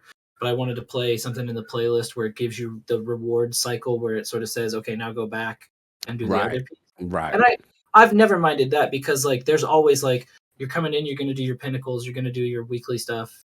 You do that, you grab everything, and then now there's an extra. When they do that multitasking, they add the extra piece. And I've never really thought of those events as like, well, that piece is the core of the game. Like, that piece is always the extra piece. So getting a chance to like, well, I'm going to play some matches, like I'm going to do some strikes, I'm going to run my gambit for the week. Like, I'll get all these things, and then I'll be able to shuffle them back into this other thing. And what I find they tend to do, and I don't know if people ever really focus on this so much. I've never really heard people talk about this as a cyclical thing, but like towards the end of the season, they tend to always give us a bunch of stuff that's going to front load us for the next season. You're going to be able to get a ton of extra legendary shards, whether it's a glitch or not, but like you're going to be able to get a ton of extra legendary shards or masterwork cores or whatever. And then, because it's also like, you don't have to start doing your full end game chase at the very beginning of every season, because you can't get to GMs yet. The raid probably isn't out yet. Even when it does, you got a week of contest mode, etc. Like, there's always reasons that the game is sort of choked off one way and asking you to do these other things in other ways. And I think if you, like, the people who seem to have the best time with it tend to follow that flow through, where it's like, okay, beginning of the season, I'm going to try these things. I'm going to learn what they've added. They've got a new story piece that they're going to have me check out. And what's the thing that they added on top of that? Oh, it's this kind of battleground or this kind of arena shooter thing, where it's like, you got, or not arena shooter, but you know what I mean? Like the arena, like mob modes or horde modes sort of stuff that we've gotten. Like, that throws in on top of it, and you go like, okay, this stuff extra, very good. And I like this season's version where it's a little bit more like sort of like hunter killer sort of thing. You got to go find, oh, there's a spawn over here, this one's really quick, I got to take this, I can run. And it's keeping you more mobile instead of keeping you locked in these little corners of the map for like a fifth of the match is over here, and then it's over here, and then it's over here. It's like very dynamic. And I always forget you can pull your sparrow out on that map, because it's like on AOZ, helps. Yeah, you can just like scoot across the map. I'm always like trying to run, like, oh, I bet I can get up here, and then I can do a super like jump and just fall over there. And it's like you could have ridden your space jet ski. I could have. Shit, I forgot.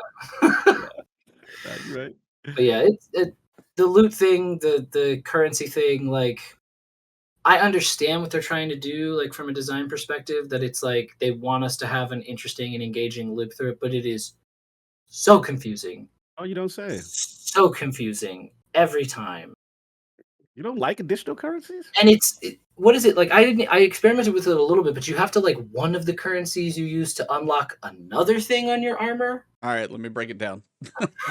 It's just like did you want me to discard these after or no? Because some of it looks like you could probably like really spice them up and like get some interesting things like if it stays permanent, but are they going to take away the extra stuff at the end of the event? Like, I don't know. Probably, yeah. So you have a short, So bring it down. Yeah, let's hear it. I've already done this for a whole video, so that's fine. You have silver leaves. You get those by doing other things in the game than the actual Bonfire Bash event. Now, even as of right now, because as of 48 minutes ago, they're like, silver leaves have been fixed or dropped from these activities. As if 9 minutes later, they're like, not all of these things are fixed. Yeah. So Sever, up until about 48 minutes ago on Twitter, Sever was not dropping, Altars of Sorrow was not dropping, Patrols, which are literally one of the challenges, not dropping, Blindwell, part of the challenge, Dares of Eternity, part of the challenge. All of those were not dropping. They're one of the event challenges that you have to like go in and do. You can't get leaves in the and the leaves don't drop from some of the things that the thing asks you to go do. I think it sounds like that might have been. I'm so glad I'm late. Oh yeah, be late. It looks like they deleted one of those, and that some of that was. And then the correction is now silver leaves are maybe dropping from patrols and Sever, but the other things are still not fixed. So great. Then you've got. Oh my god, it's all coming together. I get why it's called silver leaves because after this event, all their silver is going to leave because nobody's going to want to play the game anymore. So I will actually say, Crit Buff last week had mentioned. Crit Buff had actually mentioned last week about the paracausal tree, and that's actually what these are from. So it is an explanation from Eva Levante that these are from, like, found, I think, from Amanda Holiday. They were from, like, this tree of silver leaves or whatever it was. They're paracausal leaves is what they are. They are actually. She says that in her Bungie or her Banshee lore tab. Yeah, okay. It's somewhere in there. Yeah. So the idea is you go do other activities to get leaves. The leaves you take into Bonfire Bash. Bonfire Bash is the EAZ if you picture a forge. Because you kill guys that glow. When they drop an orb. You throw the orb into the middle bonfire. Start the fire. Yeah. Okay, got it. Like the forges from... Yeah, like literally just like the forges in, Season of the Forge. Oh, yeah. Or Season of the Worthy. You're throwing an orb into a central location. Got it. Okay. How can it be far away, too? Oh, so yeah, you can be halfway across the map and it just kind of like weaves its way there. As long as you give it a decent arc, you're good. Is it kind of magnetic? Yeah. Kind of. It will run into stuff. It'll run in. Yeah, you gotta have a good line and give it a decent arc. But I mean, it's halfway across the map with a decent arc, like it's good. It'll get there. So it's nice you don't have to go get close. So then when you finish, depending if you can get up to 20, we talked about this last week, Travis, they did cap it. So at 20 orbs thrown in and bonfire, like igniters in there, basically a big taken ogre will show up. He's a boss, you nuke him, dies really fast. Then you go up to the bonfire, and for every leaf that you had up to 20, and then every orb that you threw in up to 20, it will take 1 leaf and turn it into 5 ash. So basically, if you go in with 20 leaves, and you actually get all 20 orbs thrown in, then you're going to end up with 100 silver ash. Hey, what I do with the ash? Okay, now the ash is one piece of the candescent of the seasonal armor. Yeah. Now the other piece of the armor is kindling. Now kindling is what you get from the event challenges. Travis. I'm sorry. He's dying. We killed him. Travis has been shot by a tranquilizer dart. He will come back to us shortly. Destiny 2. All right, so we got the ash, and then we get so the silver ash is one thing. Then the other side, you have Kindling. You have like 24 event challenges. Like, remember the event card? We talked about those a little while ago. They were coming in for Solstice. You go and it'll tell you, go, throw 50 of the orbs into the bonfire. Go get a certain number of kills. Go run. Right. There's 24 of these things. Every one that you do, you get 1 Kindling. Okay. Basically, what you do is it takes 6 Kindling to completely kindle a slot. So in the armor. In armor. So if you put, so in, say, the helmet, you put 1 in. Sorry, continue. It's like that. So for the helmet, puts its face up in the window. The car maybe is like, that's the Chihuahua. Yes. Continue.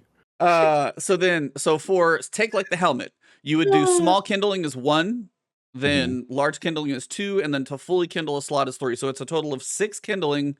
I do that 6 times for the slot? No, you do 6 total kindling for 1 slot.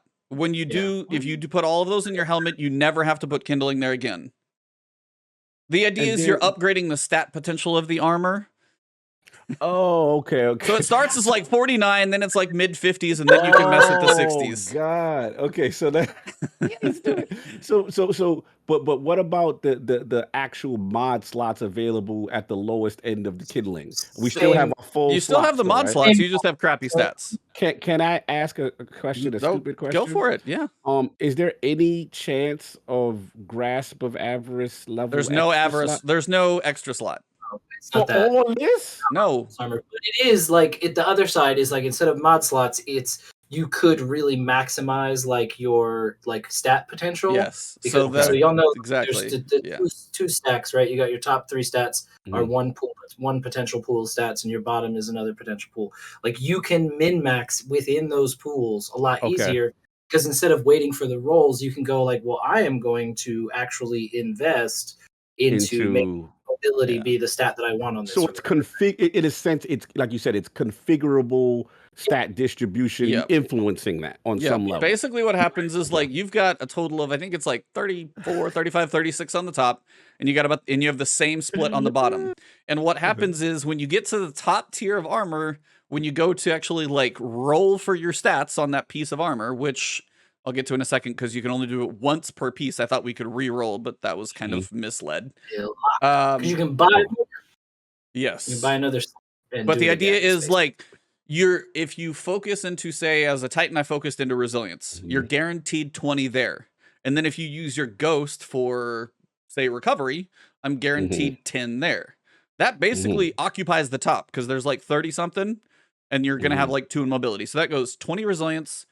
10 in recovery, and then the other 30 stats is basically distributed between the bottom. So then you can see, like, I got one where it was like 20, 10, 15 in strength, 15 in discipline, like damn near perfect roll, and it was like a 67.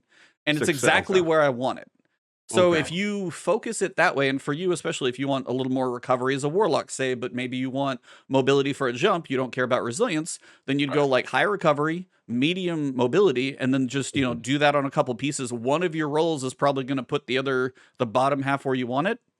So again, as Rez said, if you've been playing for a while and you have good armor stats, you already set up with like, I got a PvP set, I got a PvE set, I got another discipline set, I'm good.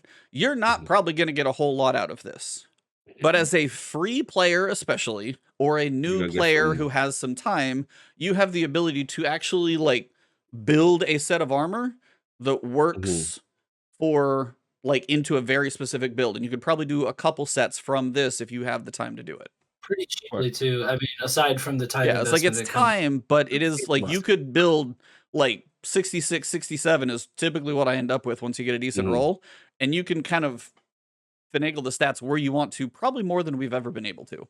Right. Yeah. And it's already masked. Okay, I'm sorry. Go ahead. I was going to say, it's harder to understand that, like, unless you're a player who understands that well enough, like, it may be harder to approach that, but, like, the potential is there. And they've done that with a lot of the Solstice events. Have always getting bigger. They've done things where we can get really good armor from it pretty easily. Like, so, but anyway, you were going to ask. And when you do the final thing, is it masterworked?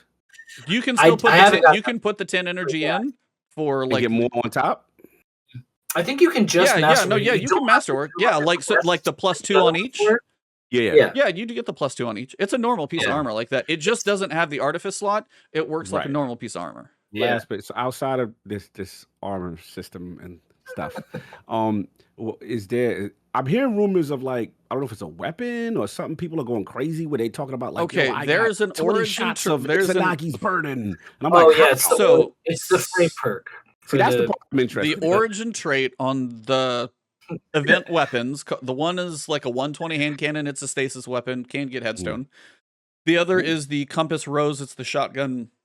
Just from the last one they did. I was like, too. I feel like we've seen it before. Maybe I saw it in Dawning. I feel like I've seen it before. Well, and I mean, the gun is better devils.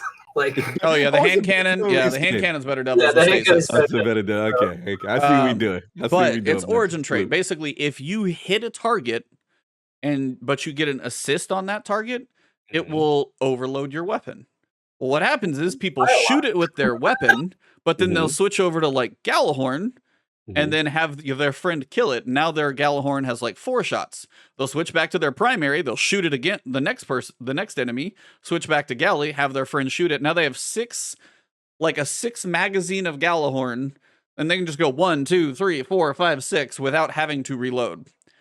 Is this how it was intended, or is Bungie investigating this issue? It's probably 100% busted. Yeah.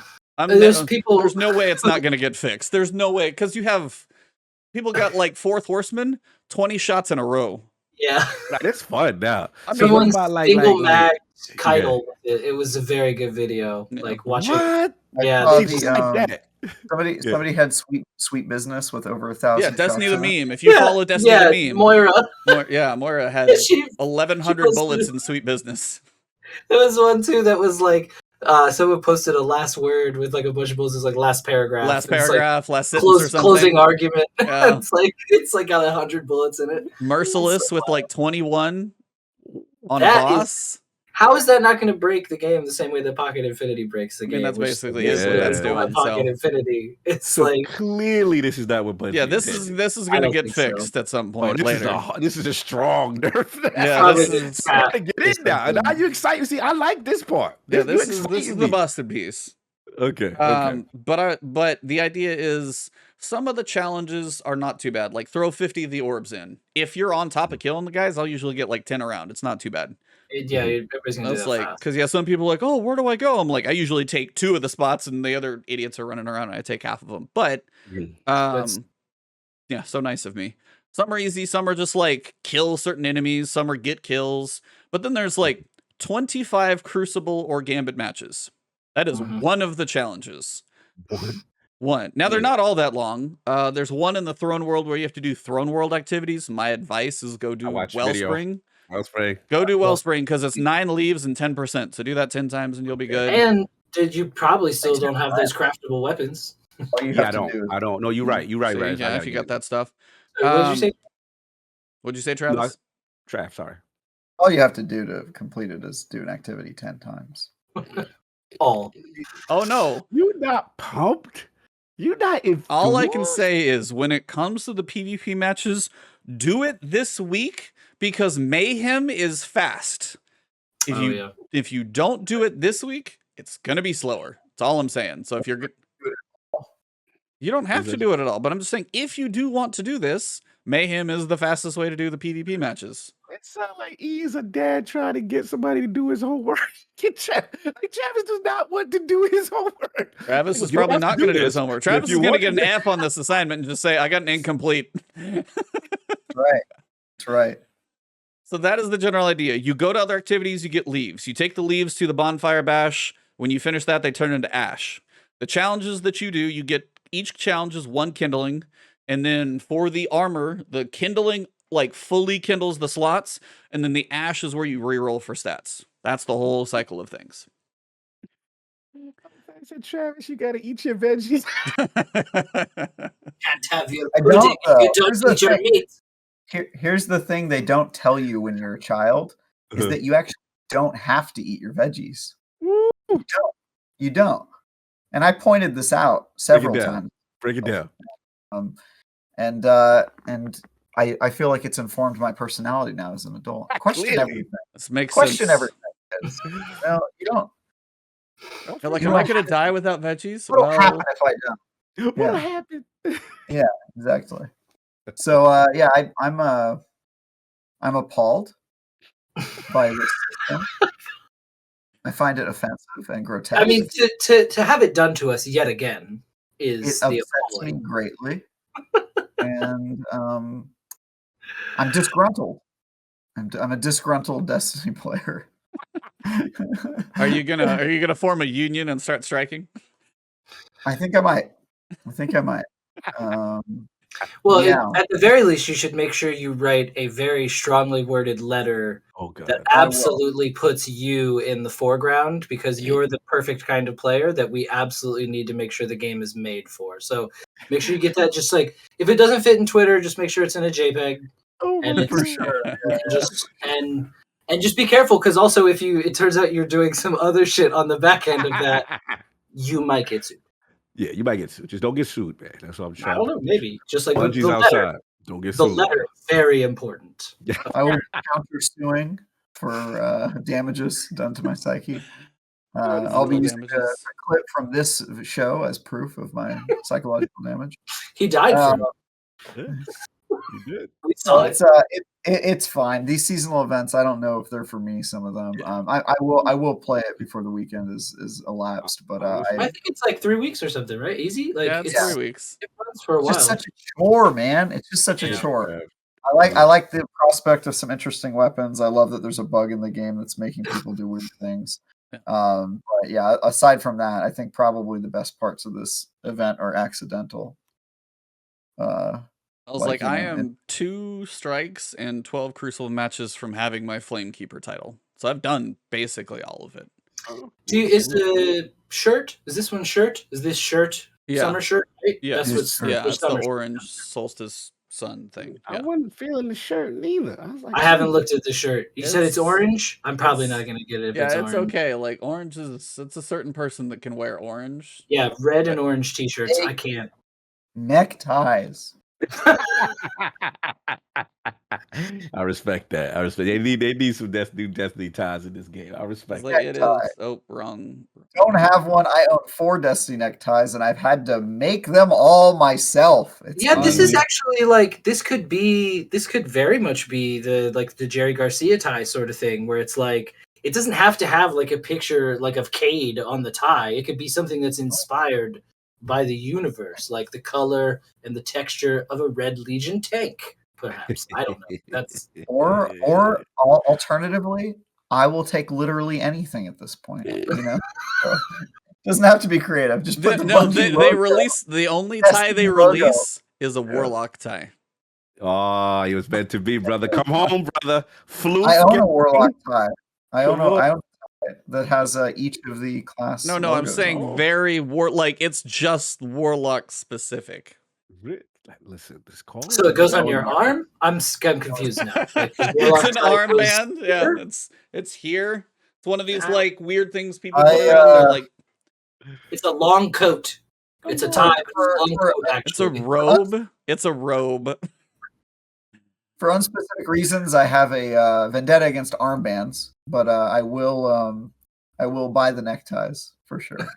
I still need to see you in a bow tie. I'm surprised we haven't got a bow tie going on yet. Bow ties. Okay. Wait, no, you have. You saw me in a ghost that has a bow tie? Yes. Yeah, they're probably. You saw me in one. Witch Queen release date, I wore a tuxedo and I had a bow tie. Oh, okay. Ooh. There you go. I remember. Yeah, I was like, I don't remember specifically that one, but champagne. Yeah. I drank champagne.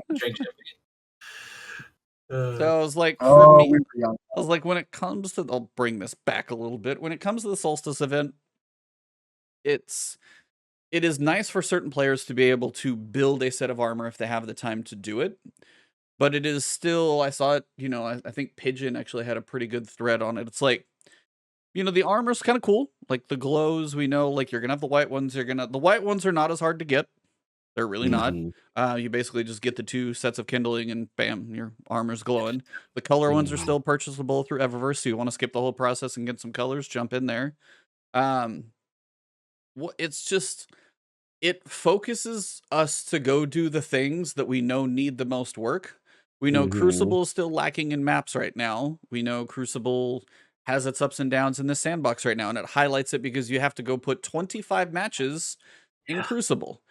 Like strike playlists, like we've played a lot of these strikes many times, and the fastest way to do the strike, because you can do the like playlist activities, that's one of the challenges, but you have to do 25 Crucible matches and a certain amount of strikes and Nightfalls. The playlist is going to get done anyway, but Right. when you go do the Nightfall, like the Nightfall or strikes, well, the higher the level Nightfall, the faster it goes. So then I just played Prison of Elders. What I can't remember the strike.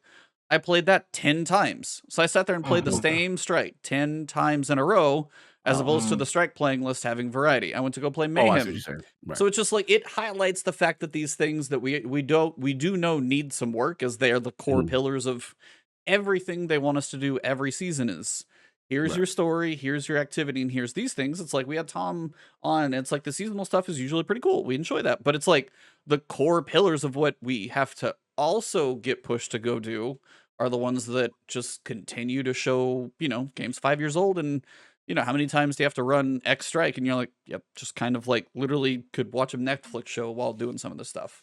So it just kind of Mhm. brings some of that stuff out, and it's the whole go do other things to bring this currency back in here to do this thing, Yeah. and it's that whole cycle. I don't Yeah. know. It's like the event card or the upgraded event card. We talked about it last time because we weren't entirely sure, because you can spend 1,000 silver and get this like cosmetic package. Yeah. This is the shirt. Yeah. Exactly. Yep. Oh, it looks Yeah. like it was made by Sunkissed. As somebody who Jump likes off. Sunkiss, that's actually not bad. Got my orange crush, baby. Yeah. Orange Crush. There you go. Crush There or you go. Sunkiss, those are the two orange sodas. Oh, Not Fanta. Not man. Fanta. No Fanta. No. Wow. I tried orange Fanta, and Wow. mm-mm. Wow. Wow. I didn't realize that this was going to bring up some strong emotions about soda. About Fanta, yeah. Yeah, Oh, it's yeah. insane. Don't you want to talk about it? It's all Oh, junk. remember the man. You conversion? can't be pretentious about it. Don't you want to? Yeah. Sorry. Sorry. That's hilarious. But what I did kind of want to bring up is because this event, you have leaves Mhm. not dropping where they're supposed to be dropping. If you try and do a second character, there's not a boost on the second character, so it goes faster. Second and third characters were potentially bugged. Iron Banner, we've had 2 weeks where things went wrong. We have had a substantially buggy season, I would say. It feels like Yeah. for sure this one has, which I kind of want to take into. I mean, we can dwell on Solstice. If you want to knock it out, cool. Hopefully you guys understand the purpose of it at this point. I feel like the activity is EAZ is actually easier and quicker. You're not hunting for chests anymore. They made getting Oh, vertical yeah. easier. There's cannons that shoot you all over the place. Like Really? EAZ Oh, that's is great. almost Yeah, like main cannons. EAZ is almost pretty passive. You could have 3 people sit where the little guys spawn. When the Takens show up, go kill them, go back to your 3 spots, chunk the orbs. You're like, it's Yeah. very low effort. And it does look like there's a little bit of Easter eggy stuff. Like there's probably a secret thing or two that we're gonna figure out. Somebody's probably already figured out, but I noticed a couple things in like the way certain things spawn that's similar to previous seasons. There's probably extra stuff if Mhm. you're paying attention. So Interesting. Yeah. Yeah. But I was like, for me, it's like, I know who it's for. I like the Mhm. idea of Flamekeeper as a title. Just the wording is cool. I like Flamekeeper. sounds Just cool. sounds Yeah, it cool. sounds So that's like one of the Mhm. reasons I'm kind of going to knock it out. Mhm. As for Teddy, there's the other title, Reveler, which is What's going to that? be you have to do all 4 events over the course of a year, and it Wow. starts now. So you got to do Solstice, Festival of the Lost, Dawning, and Guardian games. And after Guardian games, you can actually You get get the a title. title. So that one will be in the works Oh, for a good Teddy. bit. Oh, Teddy. So yeah, that one's going to be not It's completable ironic for. that they called that one Reveler, because I don't think the people who earn it are going to be reveling much at all. I think they're going to be quite upset. Yeah. Maybe One that maybe always it's gets me it's is when they like- win Guardian games, they revel in their victory, and then they log off the game and go crying. wasn't there an a bowl of ice event cream. called the Revelry? The There for a was while? Revelry. Yeah, That was a there spring was. event. Yep. Yep. The That was the Okay. like green and yellow armor. greeny. Yeah. Yep. Green Yep. yellow one. Okay, well the Okay. other thing that happened today is the giant piece of Yeah, let's trailer, talk about 45 it. There we seconds to go. drop. Excuse So me. it's 45 seconds of the witness talking to us. Most of the things I think we've heard before, but he basically says Mhm. you don't really have any more pieces to place. I've been sitting here like I've watched all of this happen. It's his exact monologue from the Yeah. epilogue. Is it It's- end? Yeah, it's so it's the end of from his the epilogue, yeah. monologue, but it's Yeah. just like it shows the history of the different things that we've seen. It shows the Garden of Salvation, where we talk to ourselves, and like the manifestation of the darkness is like a clone. It shows where the pyramid ship got flashed over by the light, and where it kind of the first speckle of a pyramid ship even existing. We got to see, the Leviathan hanging out by the moon and trying to communicate with the pyramids. We saw Callus, who now is going to be the harbinger of the second collapse. All of these pieces now, and then of course the ending cutscene with the witness from the Witch Queen campaign. That kind of leads into, it says the Destiny 2 showcase is going to be on August 23rd. August 23rd is the date of the new season. Mm-hmm. So, couple things. We imagine this is going to be, don't expect anything about the new season until the day of, because it's probably going to be just like this season was. A couple hours before, digest it unless it leaks, which then it'll go live at like 10 o'clock at night. So, perfect. So they'll do that, but they're also going to likely be talking about Lightfall, which I would imagine. And this is probably one, we don't know when it's coming out. So that was kind of the first thing I wanted to ask you guys. We've talked about it, but Rez, we haven't actually talked about you guys. As we're going to see some type of tease this early for Lightfall, when do you expect Lightfall to release? Give me a month. What did we got? Witch Queen came out in March? February.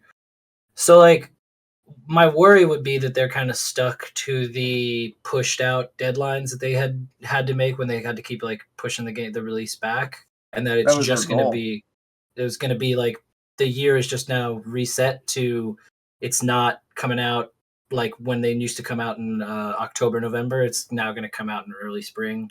I don't know where that kind of feels like where it's going to go. Like, but that's what they said was going to happen. They said that they wanted to make their annual releases happen at the time as Witch Queen, which I could see.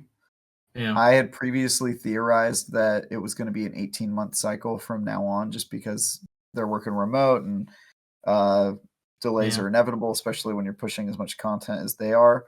Right. However, an August 23rd reveal has me convinced it will come out in spring next year. So we'll see. Delays always happen, but my guess is at the event in August, they will claim that it's coming out in February or March. That's my guess. And it might be, like that might be the plan until they get bogged down, during that development cycle, because that's very, very possible. Yeah, it's impossible to tell how far along they could possibly be on these things, but they had trouble with year annual releases for many years, and I feel like since they were independent and now part of Sony, but apparently don't have to answer to them anyway, which is insane to me. I think that they will probably defer to a more reasonable model and cadence that is probably not annual. That would be my guess. They'll probably be like 15, 18 months. Cog, where are you at? Yeah, I was excited and surprised. I didn't expect this. Shout out to the PlayStation logo at the end. I expected them to announce Matter at this point in the year. I know. I didn't think they hired those PR people. Yeah. I'm with you. I'm shocked that we got potentially Lightfall information, on a small level ahead of this new game that everyone knows about, but they acted like we don't know about. But, look, I'm excited for it because it's the Witness. Ultimately, it's the true progression of the storyline. I like the callbacks. I like the Garden of Salvation reference. He's talking his talk. He got the pieces off the board. I don't know why he's talking strong when we killed Rope, though. I'm like, bro, we killed your man. Like, why are you bragging like that's some piece we supposed to fear from your side? But whatever. Salute to him. He's he doing his thing. He talking his little darkness talk. But it was good. I still love the character. I know people have issues. Some have issues with the way he looked, but I think it's a unique character design. The way they look. Yes. Yeah. Well, I mean, not even just like we don't know what his gender is. I think it's a lot of beings inside there.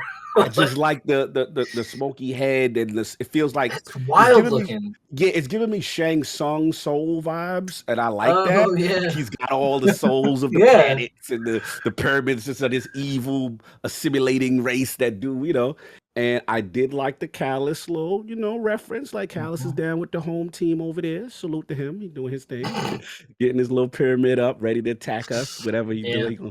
he gonna jerry rig Um, that joint in the moon. And I think, look, my prediction. Say it now. Callus is gonna be a big part. I think he jump a cable in that pyramid on the moon.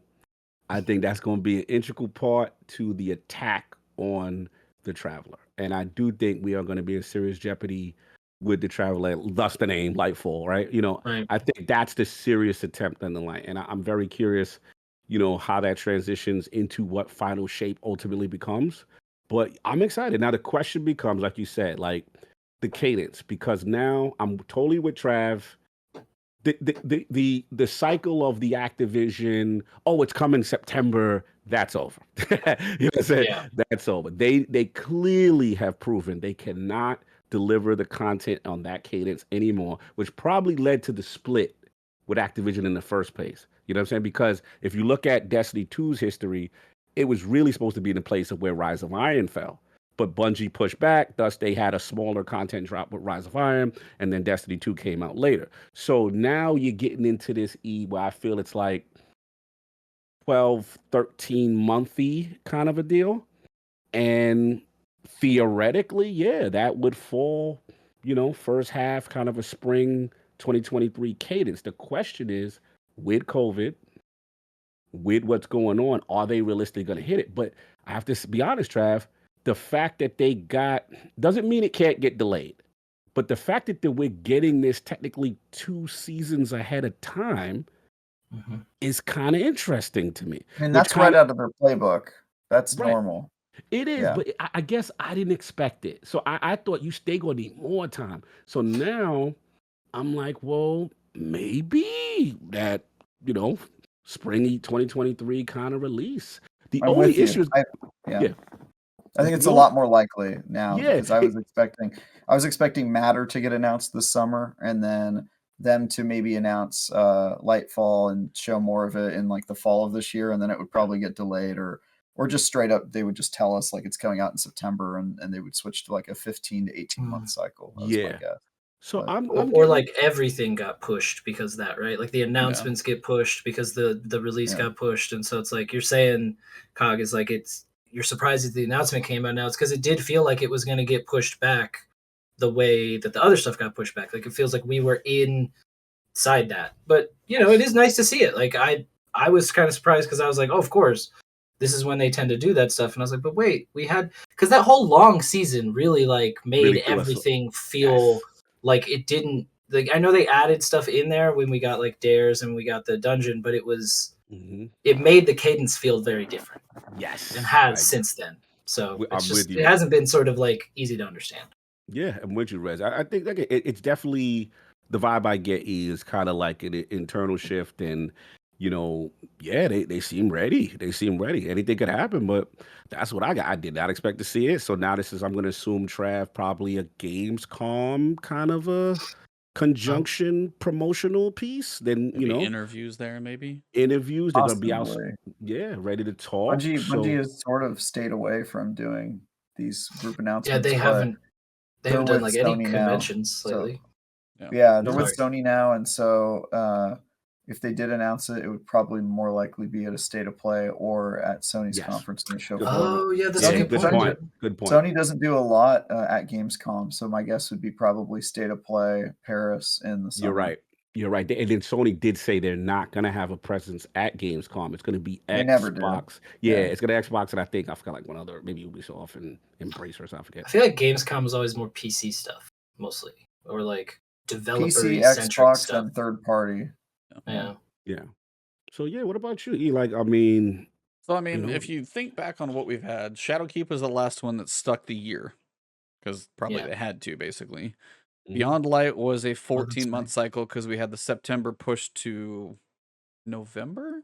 That almost 15 months. It was the October, beginning November, of September, October. So it was it was 2 either months. October or November. I think it was Yeah. November. I think it was November. Yeah, because that was 14 months. Then Witch Queen pushed that 3 months out because we get the 6-month Mhm. season, so that was a 15-month cycle. Yeah, Witch Queen, that felt forever. Jesus, to get I to mean, It did feel that's weirdly long. oh yeah, you guys want all the content at once, and then you're okay with the drought, right? Yeah, They it's could like have be started. careful what everybody wishes for. Be like, oh, we want the big expansions, and it's like, no, you don't. Not Nah. anymore. We just want more Uh, Cosmic Horse. I do. Ooh, Trav, you push it back. You're done with seasonal model. You're done with tune in next week on the I've Destiny. been done with seasonal model forever. Yeah, just give me an annual release. I'll review it, and then I won't think about it for a year. Okay. Well, anyway, so 15 No, months the problem. from Sorry, I just want to clarify. The problem with the Activision model, in my opinion, was not a annual release. It was the annual releases with like expansions in between. They were doing 2 expansions They in were doing between 2. each annual release, which was crazy. Yeah, that was a lot. And yeah, there was just a lot going on with that. And I feel like annual release is possible. I just assumed that they wouldn't hit it because COVID and remote work and all the other stuff that they got going on. They just got acquired. I'm sure that that's changing some things for them. So I don't know. I'm skeptical, but this is a comforting sign that they announced it so early. So go ahead, you. E. Anyway, so if you take even if you take 15 months, and that's why I wanted to kind of bring up like Iron Banner, Season of the Risen, Solstice, not bug free. Just, I mean, Are you implying? no, I'm just saying I don't want to see them try and squeeze it into 12 months. I don't want to see them go February to February. fair. So it's like my expectation is if we can get about the same as last time for about a 15-month cycle, it's going to fall in May of 2023. Now, depending on when dates start dropping as we get closer to the end of 2022, we're going to start to see dates for Redfall, for Starfield, for Forza Motorsport, for lots of games that 2023 is now stacked with that have been like pushed just over the lines. Forspoken's now in January as well. That's like true. there's a lot that's going to be. Let's be honest though, E. I know where you're going. No, I know where you're let me let you finish, and then I'll. Well, it's like all I'm just saying is like I don't know. For one, I don't think if they, I don't think they should try and squeeze it into a year because proof of the past year has shown us that they need time to work out some bugs and polish and things like that. So if they try and do it in a shorter window than they've done in the past few years, I feel like we would get a rushed piece of content. I think it would feel rushed. We would find like the rough edges on a lot of things. So I think the 15-month window puts it into May. I also think if you look at the way this year and things launched, it was stacked fairly early, but it seems like people want to get like now that we had like the May window was not as big of a time, may actually work fairly well as a quieter window as opposed to now like January, February, March does seem like a pretty popular window because Destiny was like 3 days away from God of War and 2 days away from Horizon. And I was like, oh my God. Now I don't know where things are going to fall again, but May doesn't feel like it's like, hey, we just had to push it into 2023. Okay, but there's probably like 5 months gives a lot of times for things to come out. And I feel like May is never like a crazy busy time, almost getting to the summer. Movies are starting to go out. I feel like it's going to give them a lot of space. And also they probably need the development time for this big of an expansion. Same teams on the campaign that was on Witch Queen. We have a bar for Witch Queen campaign now. Oh, yeah. We don't want to go down from there. We got to get the raid. We've got a season to go with it and stuff like that. And if it took them that long to get Witch Queen made, I feel like it's going to take at least a similar amount of time. So what you got? Preach. For me next. Take 15 months, release it in May, and then take another 15 months and release the final shape on the 10th anniversary of Destiny, September. Okay. There you go. Okay. That's actually a pretty good idea. Sealed delivered. There it is. Look, all I was going to say is just that you went down a different path. So I'm glad to let you finish because I was going to say something else. But no, I get you on quality, right? I get you on bug. They definitely lately, you know, it's become an issue. You know what I'm saying? That I'm starting to see some patterns of things, you know, breaking and stuff like that. I don't know what's going on. Is it just a transitionary thing? We know they're hiring. We know they got a lot of things going on. But you know, the only point I wanted to make was just that in reference to whenever it releases, I'm not truly worried about 2023 because 2023 is going to be massive for games. There's so many games coming out, so many things that missed this year coming out next year, and then 2023 got its own lineup of games that it was already scheduled. it's gonna be crazy. One thing Destiny has proved, it don't move, it don't shake, it don't fold. I mean, I When get that that, but it yeah, was now Well, remember, pretty much no games do that.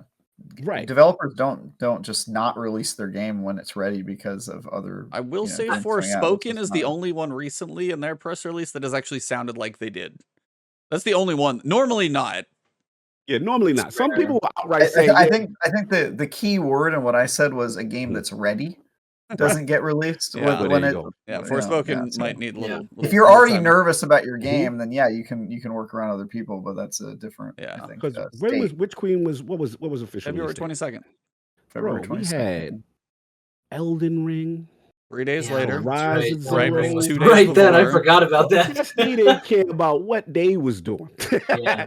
And let's be honest, we talking that's because it's its own lane, right? It's like launching the racing game with the, whatever. It's just its own genre. Yeah, So I get it's that. generally not going to conflict. The only time they need to worry is when, and I'm not saying you're saying that. I'm just saying like it's like, okay, let's say Outriders and Warframe was like, yo, we coming out next to Lightfall too. Then it's like, oh, okay. Yeah, I mean, like and even yeah, then- Soulframe and Outriders 2 come out on the same week, and even you're then, going. Cog, my argument to that would be that there are very few people who have the stomach for 2 live service games. Exactly. And those people are called Paul Tassi, and they're the only ones with that problem. Okay? Shout They're out the to only Paul. ones who face Shout this out to- problem. Shout out to Yeah. Taz. No, you're right. And those are the only times where like I feel like the Destiny community, because listen, the Destiny community gonna do what the Destiny community does. And when that Witch Queen, even you, I know how much you cared about Elden Ring. You were like, damn, I'm gonna have to get Witch Queen in this raid done. Bro, You talking about know. me? No, I'm talking about E. I'm talking about E. Like E was like, damn. Horizon Forbidden West fell under the rope for you because To of be this. Elden fair- Ring did too. Trust me, I Yeah. know. Yeah, to be Yeah, I still fair, didn't finish Elden Ring. E and I did not Oh, I have did finally choices. do that. I had to review You the had game, and to. you had to make I have to Oh, as you content. had to well. review Like, it. yeah, I was like, I don't Yeah, have a we choice both as a had to. content creator. There's Yeah. no way I'm like, oh, what are you gonna play? The one that my entire channel's based around and that I actually make money off of? No, I'm gonna go have fun in Elden Ring and not make content. Of course not. That was like literally one of my couple Shackles most aside. profitable months I've ever had was literally Witch Queen. I'm like, Yeah, this is Cog, amazing. Cog, that's like you saying like, oh wow, Travis, you must really like work. You always choose it over vacation. And I'm like, well, it's not, you can't really do vacation all, Yeah. all Listen, year. man. I feel you. I feel you. It's just one of those things. I know what happens when it comes around. It's just funny, but now I'm with you on the pushing for highest quality. Of course, we want the highest quality release that they could possibly do.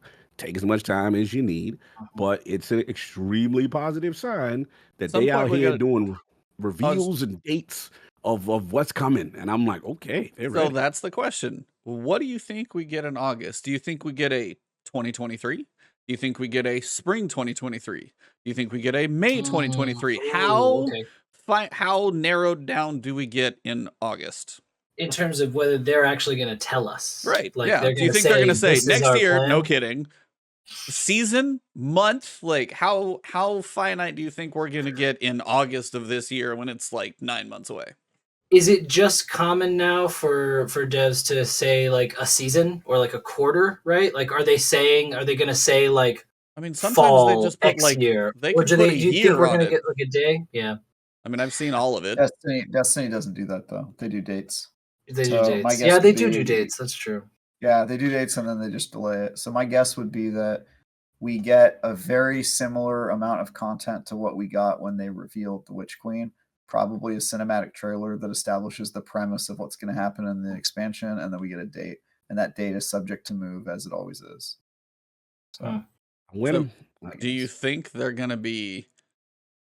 Do you think they're going to be conservative with the date? Or do you think they're going to be aggressive? Do you think they're going to be like, "Hey, we're going to get out to you in a year," and then like later on they push it? Or you think they're just going to be like, "Yeah, May"? I was like, I want to know what you think they're going to say in May. I want to know what do you think is going to be on that screen at the end of that trailer in August?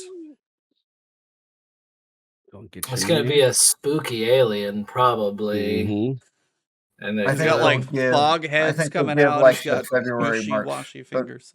February. I think they'll give the February March date and then delay it. Kick it. Would be my guess. Yeah, I'm probably going March. I'm going March. Give them a couple months. February was Witch Queen. Give them March, and then I'm gonna tell you right now, that trailer gonna hit. That trailer. Oh, no, was they hit. always Oh, do. of course They're it's gonna going They do always to. something, do. but they're gonna do something that we ain't ready for. Trailers. I think they're gonna. That's the one Oh, we've I been see what waiting. Yeah, Yeah. I want to see what the dramatic thing is because he's in the cut. He's been in the cut for a while now. We know he is. So what stakes will be raised? And the question is, see, what I loved about Witch Queen was just the lead up with like the Osiris betrayal thing. I mean, you know, the doppelganger thing, Osiris, you know what I'm saying? And then like you had, you know, she was just conniving, right? And Oh, the actor, she I was love so good, was dude. it Oh, Deborah? Deborah Wilson. Yeah. Deborah Wilson, Oh, she's the like Jedi lady in Fallen yes, Order, and she was in Mad TV when I was a kid. Like I loved that show. So yeah, she's bro, amazing. I'm with you. Same thing. And it's like, Wait, she was the like whatever sister in Fallen Order? Yeah, no, she she was wasn't one of the sisters. She was the lady who brought you onto the ship. the boy from the ship. Oh, yeah. Okay, that makes more sense She's like now. the fallen. She's like the I'm out of touch with the Yep, Force yep, Jedi yep. I got you. lady. Yeah. Mm-hmm. Makes Yeah, sense. so it's, bro, they got to do something because I know Ito will hit it, but they got to do something Of course, they're spoilery gonna to do get that pre-order. And Yeah, it's oh, gotta be epic that we go, oh, yo, it's on now. Like, So, what is he doing? But then remember, like, so here's the balance of the marketing, and I know you're gonna say it, but keep pointing. How's that going for you? Keep pointing. I love how angry Shout you out get. real quick to MRI Gamer. Great show, gents. Love hearing Eric and Cog's expert opinions and even Travis's casual perspective of Destiny 2 on the show. MRI throwing some heat out there, and then Travis fired back. It's all love. It's all good. It's all over. No, I wanted to ask you guys though. Season of the Lost. Knowing what's coming in Witch Queen, did that take some of the weight out of Season of the Lost? No. No, I don't think so. I'm asking, Not really. I'm I mean- asking Cog because he's now rocking. I He's thought like, no, I'm asking all of them. Not for me. I'm here to hear you complain. So I actually think it helped Ebontis. We talked about this, that like because we knew how it was going to end, it made each week during Season of the Lost The feel anticipation. like we were waiting for the other shoe to drop. So I think there's a right way to do it. But I think in the question you asked, the answer is no, absolutely. I just want to know how much they gonna spoil to piss you off, and See, how. that's what's- what- I want them kill to on show screen? us. I want them to show us the end of the final shape during the trailer in August. Spoil it. Just All right, spoil I wanna it. see the Travis, final cut now scene Travis and is final just thing. being. I'm You're gonna being not. mean. You're Yeah, being just being mean. Yeah. No, it's like I honestly, and I think, and that's why I kind of wanted to ask you guys. Like, you can have your expectations of what I want, Mhm. but I think that the fact that Witch Queen had such a twist, we never saw the cliff scene coming. We never expected. Well, yeah, we never Twist, yeah. expected the witness. We never Mhm. expected those major points. By the way, since I'm Mhm. thinking about major points in the story, have you done the Parasite quest? No. I need a group chat to shame Cognito right now. Everybody, I need everybody to go on Twitter and tag Cognito, hashtag do the worm quest, and then we'll come back. Hashtag do the worm quest. Please tag Cognito. I need Oh, but everybody to there's- do that. Yeah, there's a thing Hashtag in take that. the pledge. There's a thing in it. There's a thing It's at an the end of important that. thing, There's yeah. like, It's an Yeah. important yeah, thing. I forgot about that. I forgot that It's there was happening. even story in that. Like it seemed like such a weird place to put it. No, Just but that's that's- Hey, a whole different argument about worms and guns. Worm and, like, quest. MRI Worm gamer, MRI gamer. These are your experts. These experts, right? Okay, just making sure. Just make sure these are the experts. Oh, making GK sure. Balance is like hashtag do the worm. That's it. I mean, but MRI, I like that. He talks to people that got the Iron Lord title, and some person is deficient, and he's got to speak to the people that have it. The I people have that the I Iron mean, Lord claim title. to do PvP but don't got the title. So You know what Few the title people- means is you were patient enough to grind your eyeballs yeah. out. to minimize it now. The person that Yeah. was in the 11th hour tweeting, I finally got it. You think I wanted to be doing that? Exactly. So that's all I can say about Hey, it. for the record, I've been consistent on this topic. When I see a title over someone's head, it makes me sad for them. So Please do not look at my multiple gilded dredgen. No, don't worry. I've met Teddy. You're safe. Yeah, gonna you're be- fine. We have a Yeah. friend who's way worse than all of us. I always No, it's do my like- gilded dredgen in the last week of the season. That's Yes, the sir. idea. Is like as you said, they have to in Lightfall. I do expect a trailer. I don't expect just like Lightfall date, nothing. I do expect them to Right. talk about this because like they're probably going to do like Arc 3.0. Here's your raid. Here's the season that's launching today. You'll see it in an hour. They don't need to give us everything. We're going to see it in like an hour. But for Lightfall, I don't know if we're going to get a full Vidoc. We might because it's kind of around that time. Hashtag Cog for Crocs. That's Hell no, shout out to continue. Necromancer for the $5 super chat. Evil Croc. I man. expect a Continue. trailer, potential Vidoc situation. Showcase is big. They won't do D2 showcase without like, 15, 17-minute video. So, and the seasonal trailer is going to be like a couple minutes of that. So Vidoc, maybe Luke Smith is coming out talking about a TV show they're working on to Travis's chagrin. Maybe we get the mobile game coming out. Who knows? The movie. Yeah. But the Yeah, one the final Oh, ship is in it. don't forget about the album. no, Don't forget about the hot single. not single. Yeah. Yeah, let's go. No, but Let's it's get that so merch. like I'm sorry. okay, no, for say Featuring Vidoc, say Ludacris. trailer. We got do you think we hear about the new subclass? Yay or nay? Oh, well, I feel like that's the thing, right? That's the thing that's gotta be in the next one, and it's gotta be pushing towards that because I mean, have they said they were going to do 3 darkness classes? They Was that haven't- ever I confirmed? don't think that was specifically But said. if you look at the format of the way they have their weapon system, it Right. is heavily implying. Seems like Exactly. it's yeah. It was like in D1 how it looked like there was going to be more pips in the subclass selector Yeah, from like right. day 1. There's like clues that it's gonna be. There's like a symmetry to it. There's like a. So I feel like that's the thing that is the thing they're gonna tease in the next one. It's like we're gonna get a little bit more story, but it isn't the final story because they've told us that there is a final story. Yep. So we're gonna get another good piece of progress, and I feel like they've got to throw down another subclass, and it's got to be, the big piece. And did they, when they did this like last summer, did they open pre-orders at that time as well? Was it like here's a date and here's pre-orders, or was it like here's a tease and then pre-orders came a little bit Because I later? feel like I ended up getting like a discounted Yeah, deal no, pretty early bro. on. They put the Hive Ghost out there. Remember, they was like Hive Ghost. Yeah, I collector's got that. edition. Those with the knobs on the little radio Mhm. thing. That was part of the special. Oh yeah, bro. This is a marketing blitz about to happen. We about Yeah. to lose $150 early. Yeah, I already bought the hammer for God of War, so the special edition comes with a signed copy of the script, the full script for Lightfall and the expansion that happens after. Yeah, You messy right now. Like they and gonna a photo of your favorite character that dies in the next expansion. A signed photo. Yeah. signed Yeah, photo yeah. by the voice actor saying, "Hey, But this I'm guy's like, not here anymore." Yeah, actually, man. the collector's edition box is shaped like a tombstone. So Yo, That'd be loot. that'd be pretty great. crazy. Look, I think it's gonna be a big blitz. I think it'll be a major story beat reveal with something really cataclysmic that we go, okay, the stakes are so high that he's here and he's enacting some plan. And then I'm with Rez. I think because part of the expansion is always something transformative that's going to happen in the game, gameplay wise, right? So they sold us crafting. We're like, yo, crafting. Yep. What? What's the big system change? That was going to be my Right. next question. Right. So there's going to be I've got it. Don't, Well, I want a serious answer. I have a serious answer. I don't believe you. He's he's the witness. He's all about collecting things. I think he's gonna vault the game. I think he's just gonna You son of a. put it all in his pyramid in a That's it. museum. That's it. Well, That's it. You just vault the sunset game. and back. Could you imagine, like, if we logged in, the director just had a pyramid, and you had to go in and unlock strikes, and you had to like pull Crucible out of there, and you're like unlocking. That's what the director pyramids notes. are. The pyramids are DCV.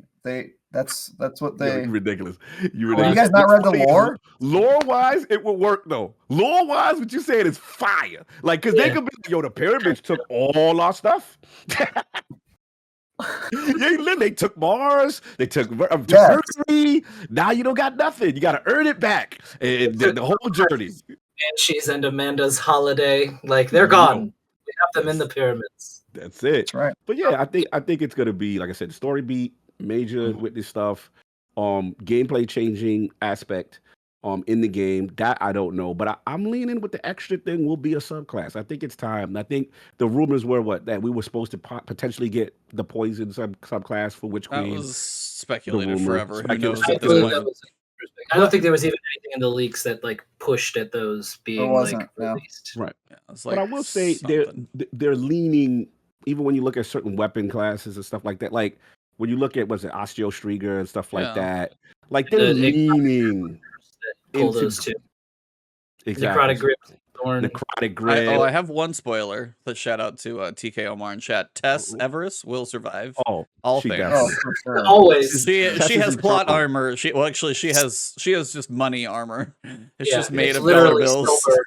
It is. it's Yeah, just she has wearing- silver armor. That's right. That's silver armor. Yeah. Yeah, no word actually, from the Venture. final boss fight against the Witness / the Darkness is you have to power up a giant weapon by spending enough silver. You have to. It's a silver powered weapon. Oh no, it's a community silver powered weapon. The It's a community has goal, to spend enough exactly. silver. The community has to spend a certain amount of Yo. silver to power up this weapon to kill the Witness. Yeah. Yo, how wild an event that would be. You know what, Guardians, you guys didn't reach your goal.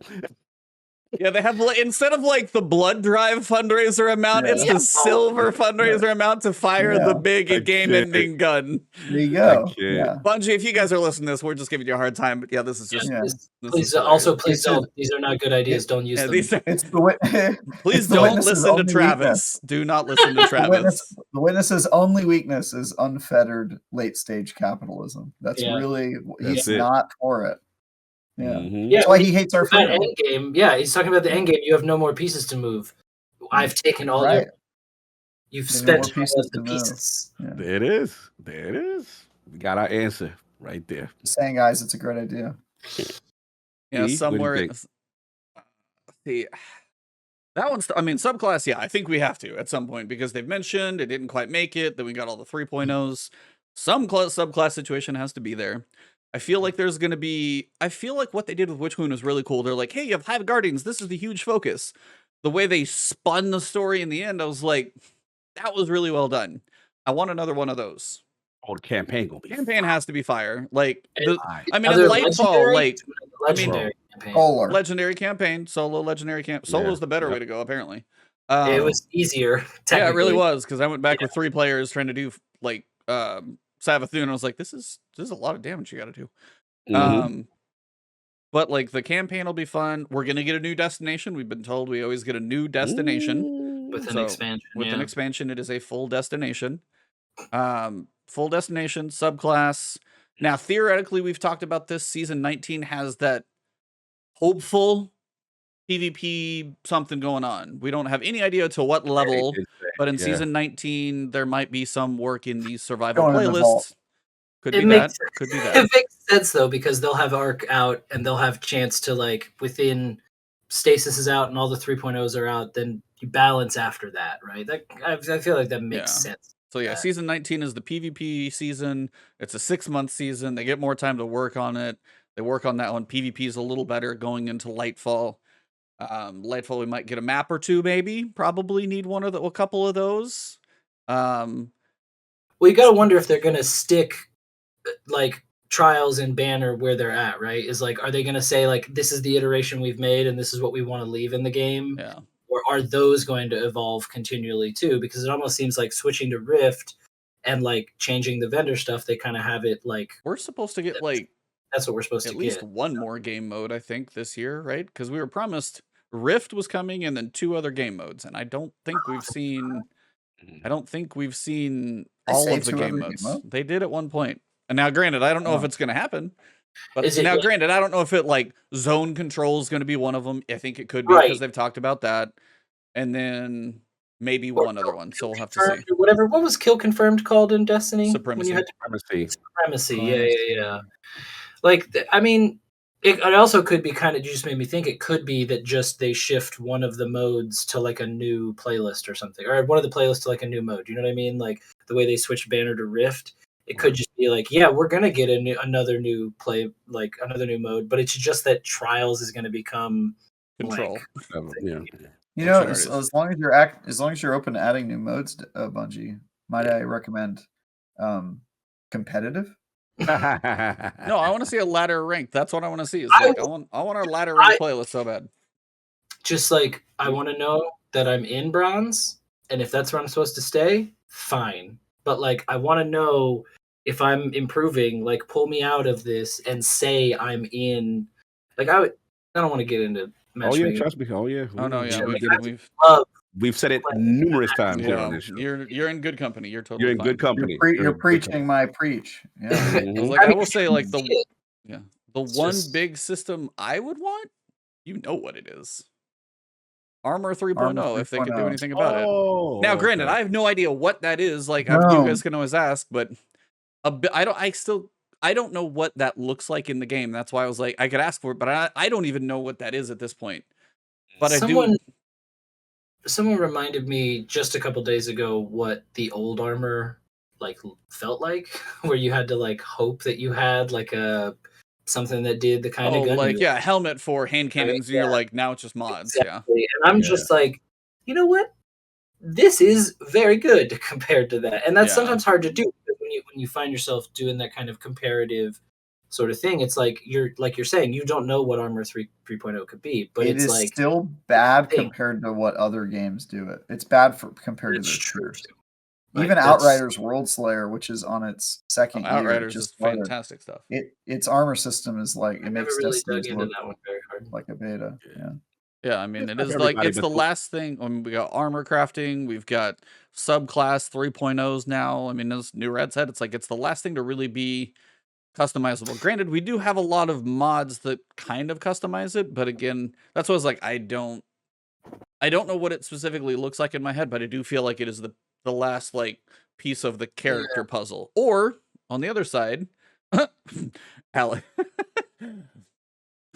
Yo, Alex, shout out to Seth. Alex, Shout out to Seth, can we get PvP 1.0? Please. Yeah, 'cause Thank you for the $5 super chat, Alex. Appreciate it.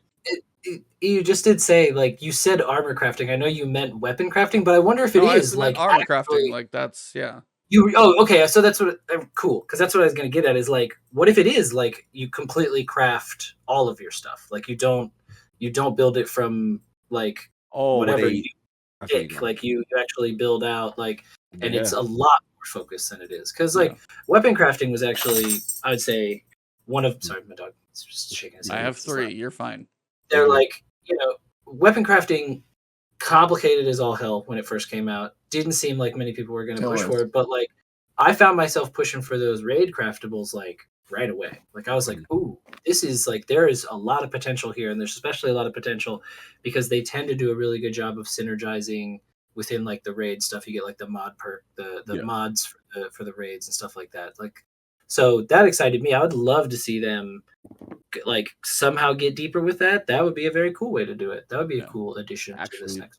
He might have answered it. That might be the way. I mean, because at the end of the day, like they brought crafting in for a reason, right? And maybe that's their way that they because the way the mindset is like, okay, we know we have an RNG based game, but ultimately, if we're going to allow people to craft, we want them to have this quote unquote investment in the weapon and stay with it this long time and to unlock these other things and use another currency to do it. So I don't know if crafting armor would solve their problem though, because well, no, not necessarily, but it does link into crafting like your whole character, right? Yeah, but the only thing you'd be able to craft really are the stat points because the rest are mods that you apply because that's how they decided they want to do it. And the problem with that are the limitations on the mods themselves based on slot and overall power usage and all that stuff. And so I don't know if crafting is the fix all. Unless they truly rework the armor system to fit into this new model. And whatever that is a completely separate, I think. That could be but it also could be huge, right? That could change entirely, Yeah. That's what I would want. I would want them to throw out like to me, crafting isn't enough if they keep the same model. I think that they need to. Yeah, I think it's going to be a whole model change. Entirely. They need to have set bonuses. Set bonuses. Bonuses, please. I was thinking exactly of crafting inside like WoW or Final Fantasy, like where you're building something to be like very specific. Like if you're crafting a set that is meant to be a set that's for doing something, and they kind of have that. Like with the raids, if you play them enough and you're actually looking to strategize and like play the masters and stuff, you have to go deep into making sure you have like, okay, I unlocked all the mods and I know how I'm setting this thing up. So like if that was something that was able to be more global, that was say inherent to like my character after I had spent time investing in it, like I would see that as like a win in terms of however they've pathed me to like doing that, whether they call it crafting and I got to go build it out a certain way, or whether I got to go collect them somewhere or something.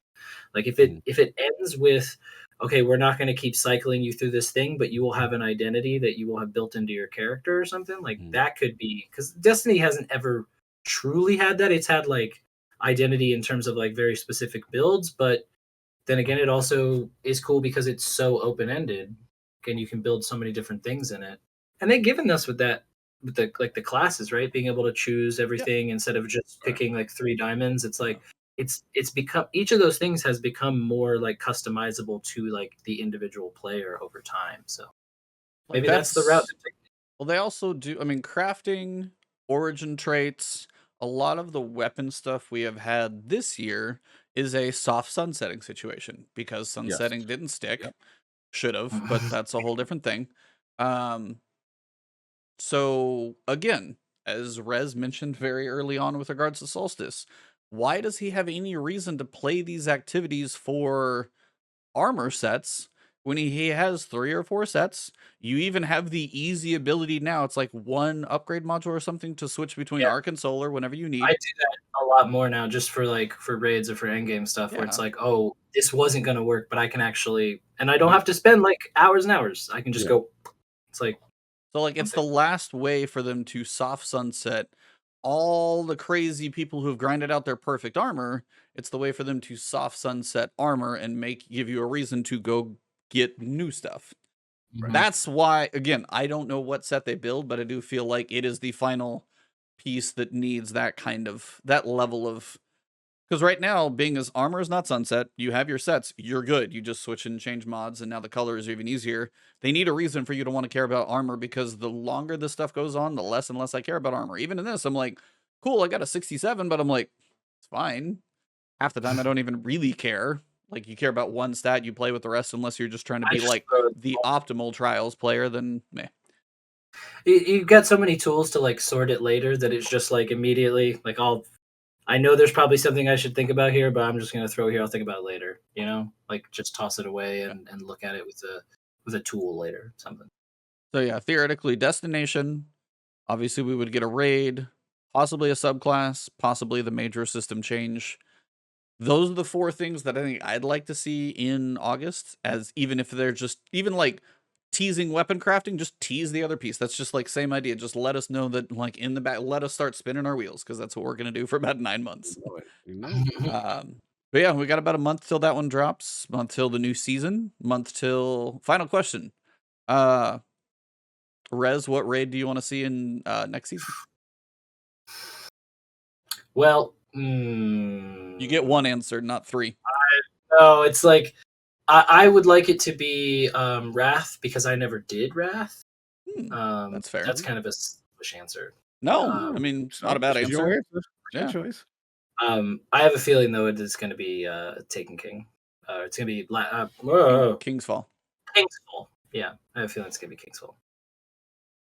Goggy, what do you want? King or Wrath? Kingsfall. You want King? I want Savathun to be right. 2 lies, 2 truths. The Taken King will come back and yeah, let's go. It's time. Travis, which one do you want? Fire of Stars. Welcome, Guardian. Oh, you want to run around with the greed mechanic? Yeah. He wants to go. He wants to, like, before Deepstone go into space, there was Spire of Stars go into space. I love Sparrow. I love CB Gray, but when they said that raid, I almost walked off my own shoe. Yeah, we did. That was crazy. I was that was unhinged behavior. Shout out to CB. Shout out to Scarrow now. Y'all Destiny is in question when I heard that. That's how excited y'all was for that. Oh my god. Those are Warlock games. To each his own. Yeah, that thing could stay in the vault forever. I mean, he could, the witness could keep that one. Well, next week I stand by my answer. Because here's my argument for Spire of Stars. Hmm. Because if they re-release Spire of Stars, then when the witness comes and destroys our solar system, we'll feel like it was justified. And I feel like that will help us empathize a little bit more with the witness. It kind of builds a little character development for him. Mhm. Makes us feel for him a little bit. It's like, yeah, we kind of had this coming. What do you think? We Anyway, allowed this to exist. next week we're actually supposed to figure out the launch time of the new raid. I kind of doubt they're going to tell us which raid until the 23rd. I don't think, because some people are like, oh, we're going to figure out the raid next week. I'm like, I think we're just going to get the day of the raid, not the raid, my guess. Because Liana posted something about saying like, hey, next week, stay tuned for at least a certain date, not the big date, but a certain date. Yeah. So, Well, because the raid is just for the next season, right? Yeah. Arc It become- 3.0 raid, solid. Yep. Arc 3.0 raid, story quest for 7 weeks. Yep. Something like that. That's next season. We know the vibes. Yep. Yeah. Cool. Well, that is about all we got, ladies and gentlemen. Thank you, chat. You guys have been on fire. A lot of shots going many different directions. If you enjoyed the show, make sure you guys do drop a like on this one. If you heard it on audio, also please leave us a positive review, likes, or however the platform you're listening, you can review us.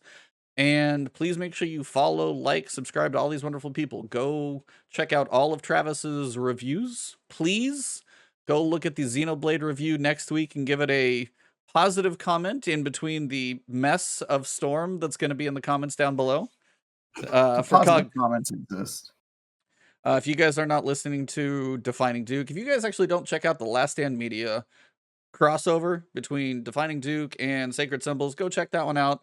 It's funny to see like Xbox get crapped on and then PlayStation get crapped on just as equally, so that was a nice balance of both. And then of course, this man up here in the corner, please go check this artist out. Please go buy a piece of cool art, very stylized, love, like they literally are bleeding with style. It's very cool. But at this point, He was right. He said that earlier. That's specifically right. Like actually specifically right. I had a very certain word choice for a reason, so yeah, glad it worked out. Good. But yeah, at this point, the platform is yours, Rez, to tell people where to find you, where to support you, where to check out all of the things that you do. Yeah, I'm on the internet. You've probably heard of it. It's great. What? It's a series of a lot of tubes that are connected together. You can find me at irrezolut.com. Could you say it's tubular? It is very tubular. So I'm irrezolut.com and Twitter. I'm at irrezolut. That's IRREZOLUT. If I say it in NATO phonetic, my Amazon thing will hear me. But that's where I am. I'm serially online and have been since about 1999. So you'll find me. Man's coming through, pulling up. A lot of fun, man. This was a good show. Love the gaming history. Love the stories. It was good. Good. And go support the work, man. Guys got some great paintings out there. I might have to get that Red Drakes. Might have to get that little Telesto. A couple things you got up in there. I need some more Osirian things though. I just got it from Warlock to Hunter. I just need a little bit more Osiris like stuff. And I take all sorts of stuff. If you have ideas, like I'm happy to do custom pieces for people. So just hit me up. I'm gonna be out for about a week, and then I'll be back online again when I get back from doing some family stuff down in Florida.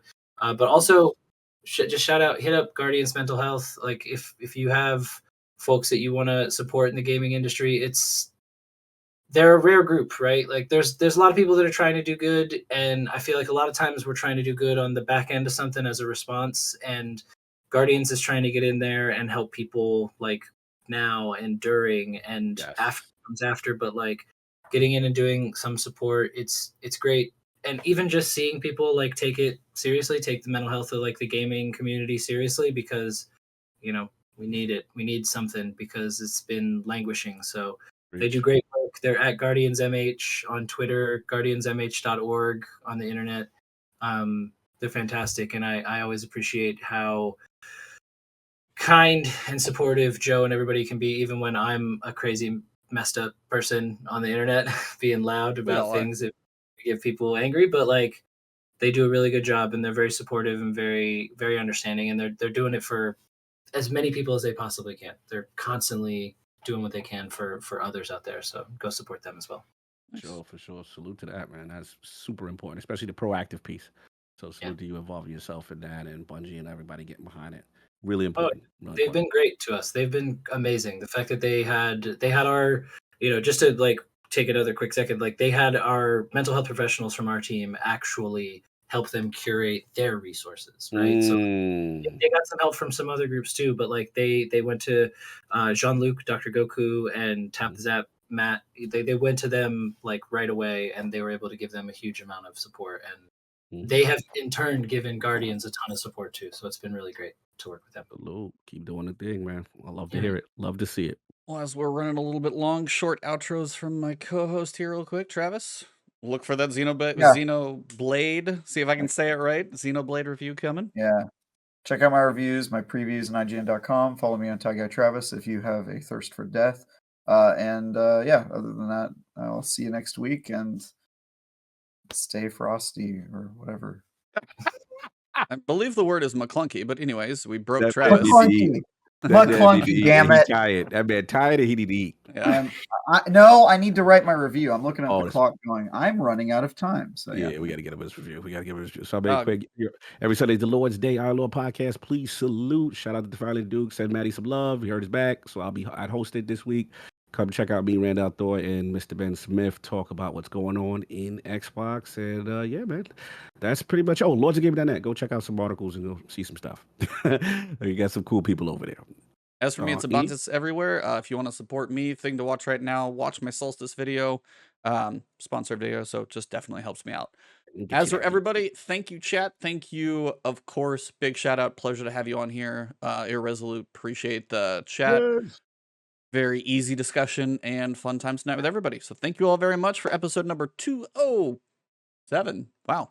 Next week, Aztec Cross is on, so don't miss it. Whoa, the cross. Ross, you got Aztec Ross? Oh, that's Aztec great. Ross. Aztec Cross is Right. coming. Cross is great. I bet he's a nice guy. I was just messing around. So don't miss next week live show. And other than that, thank you guys for episode 207. It has been The last word.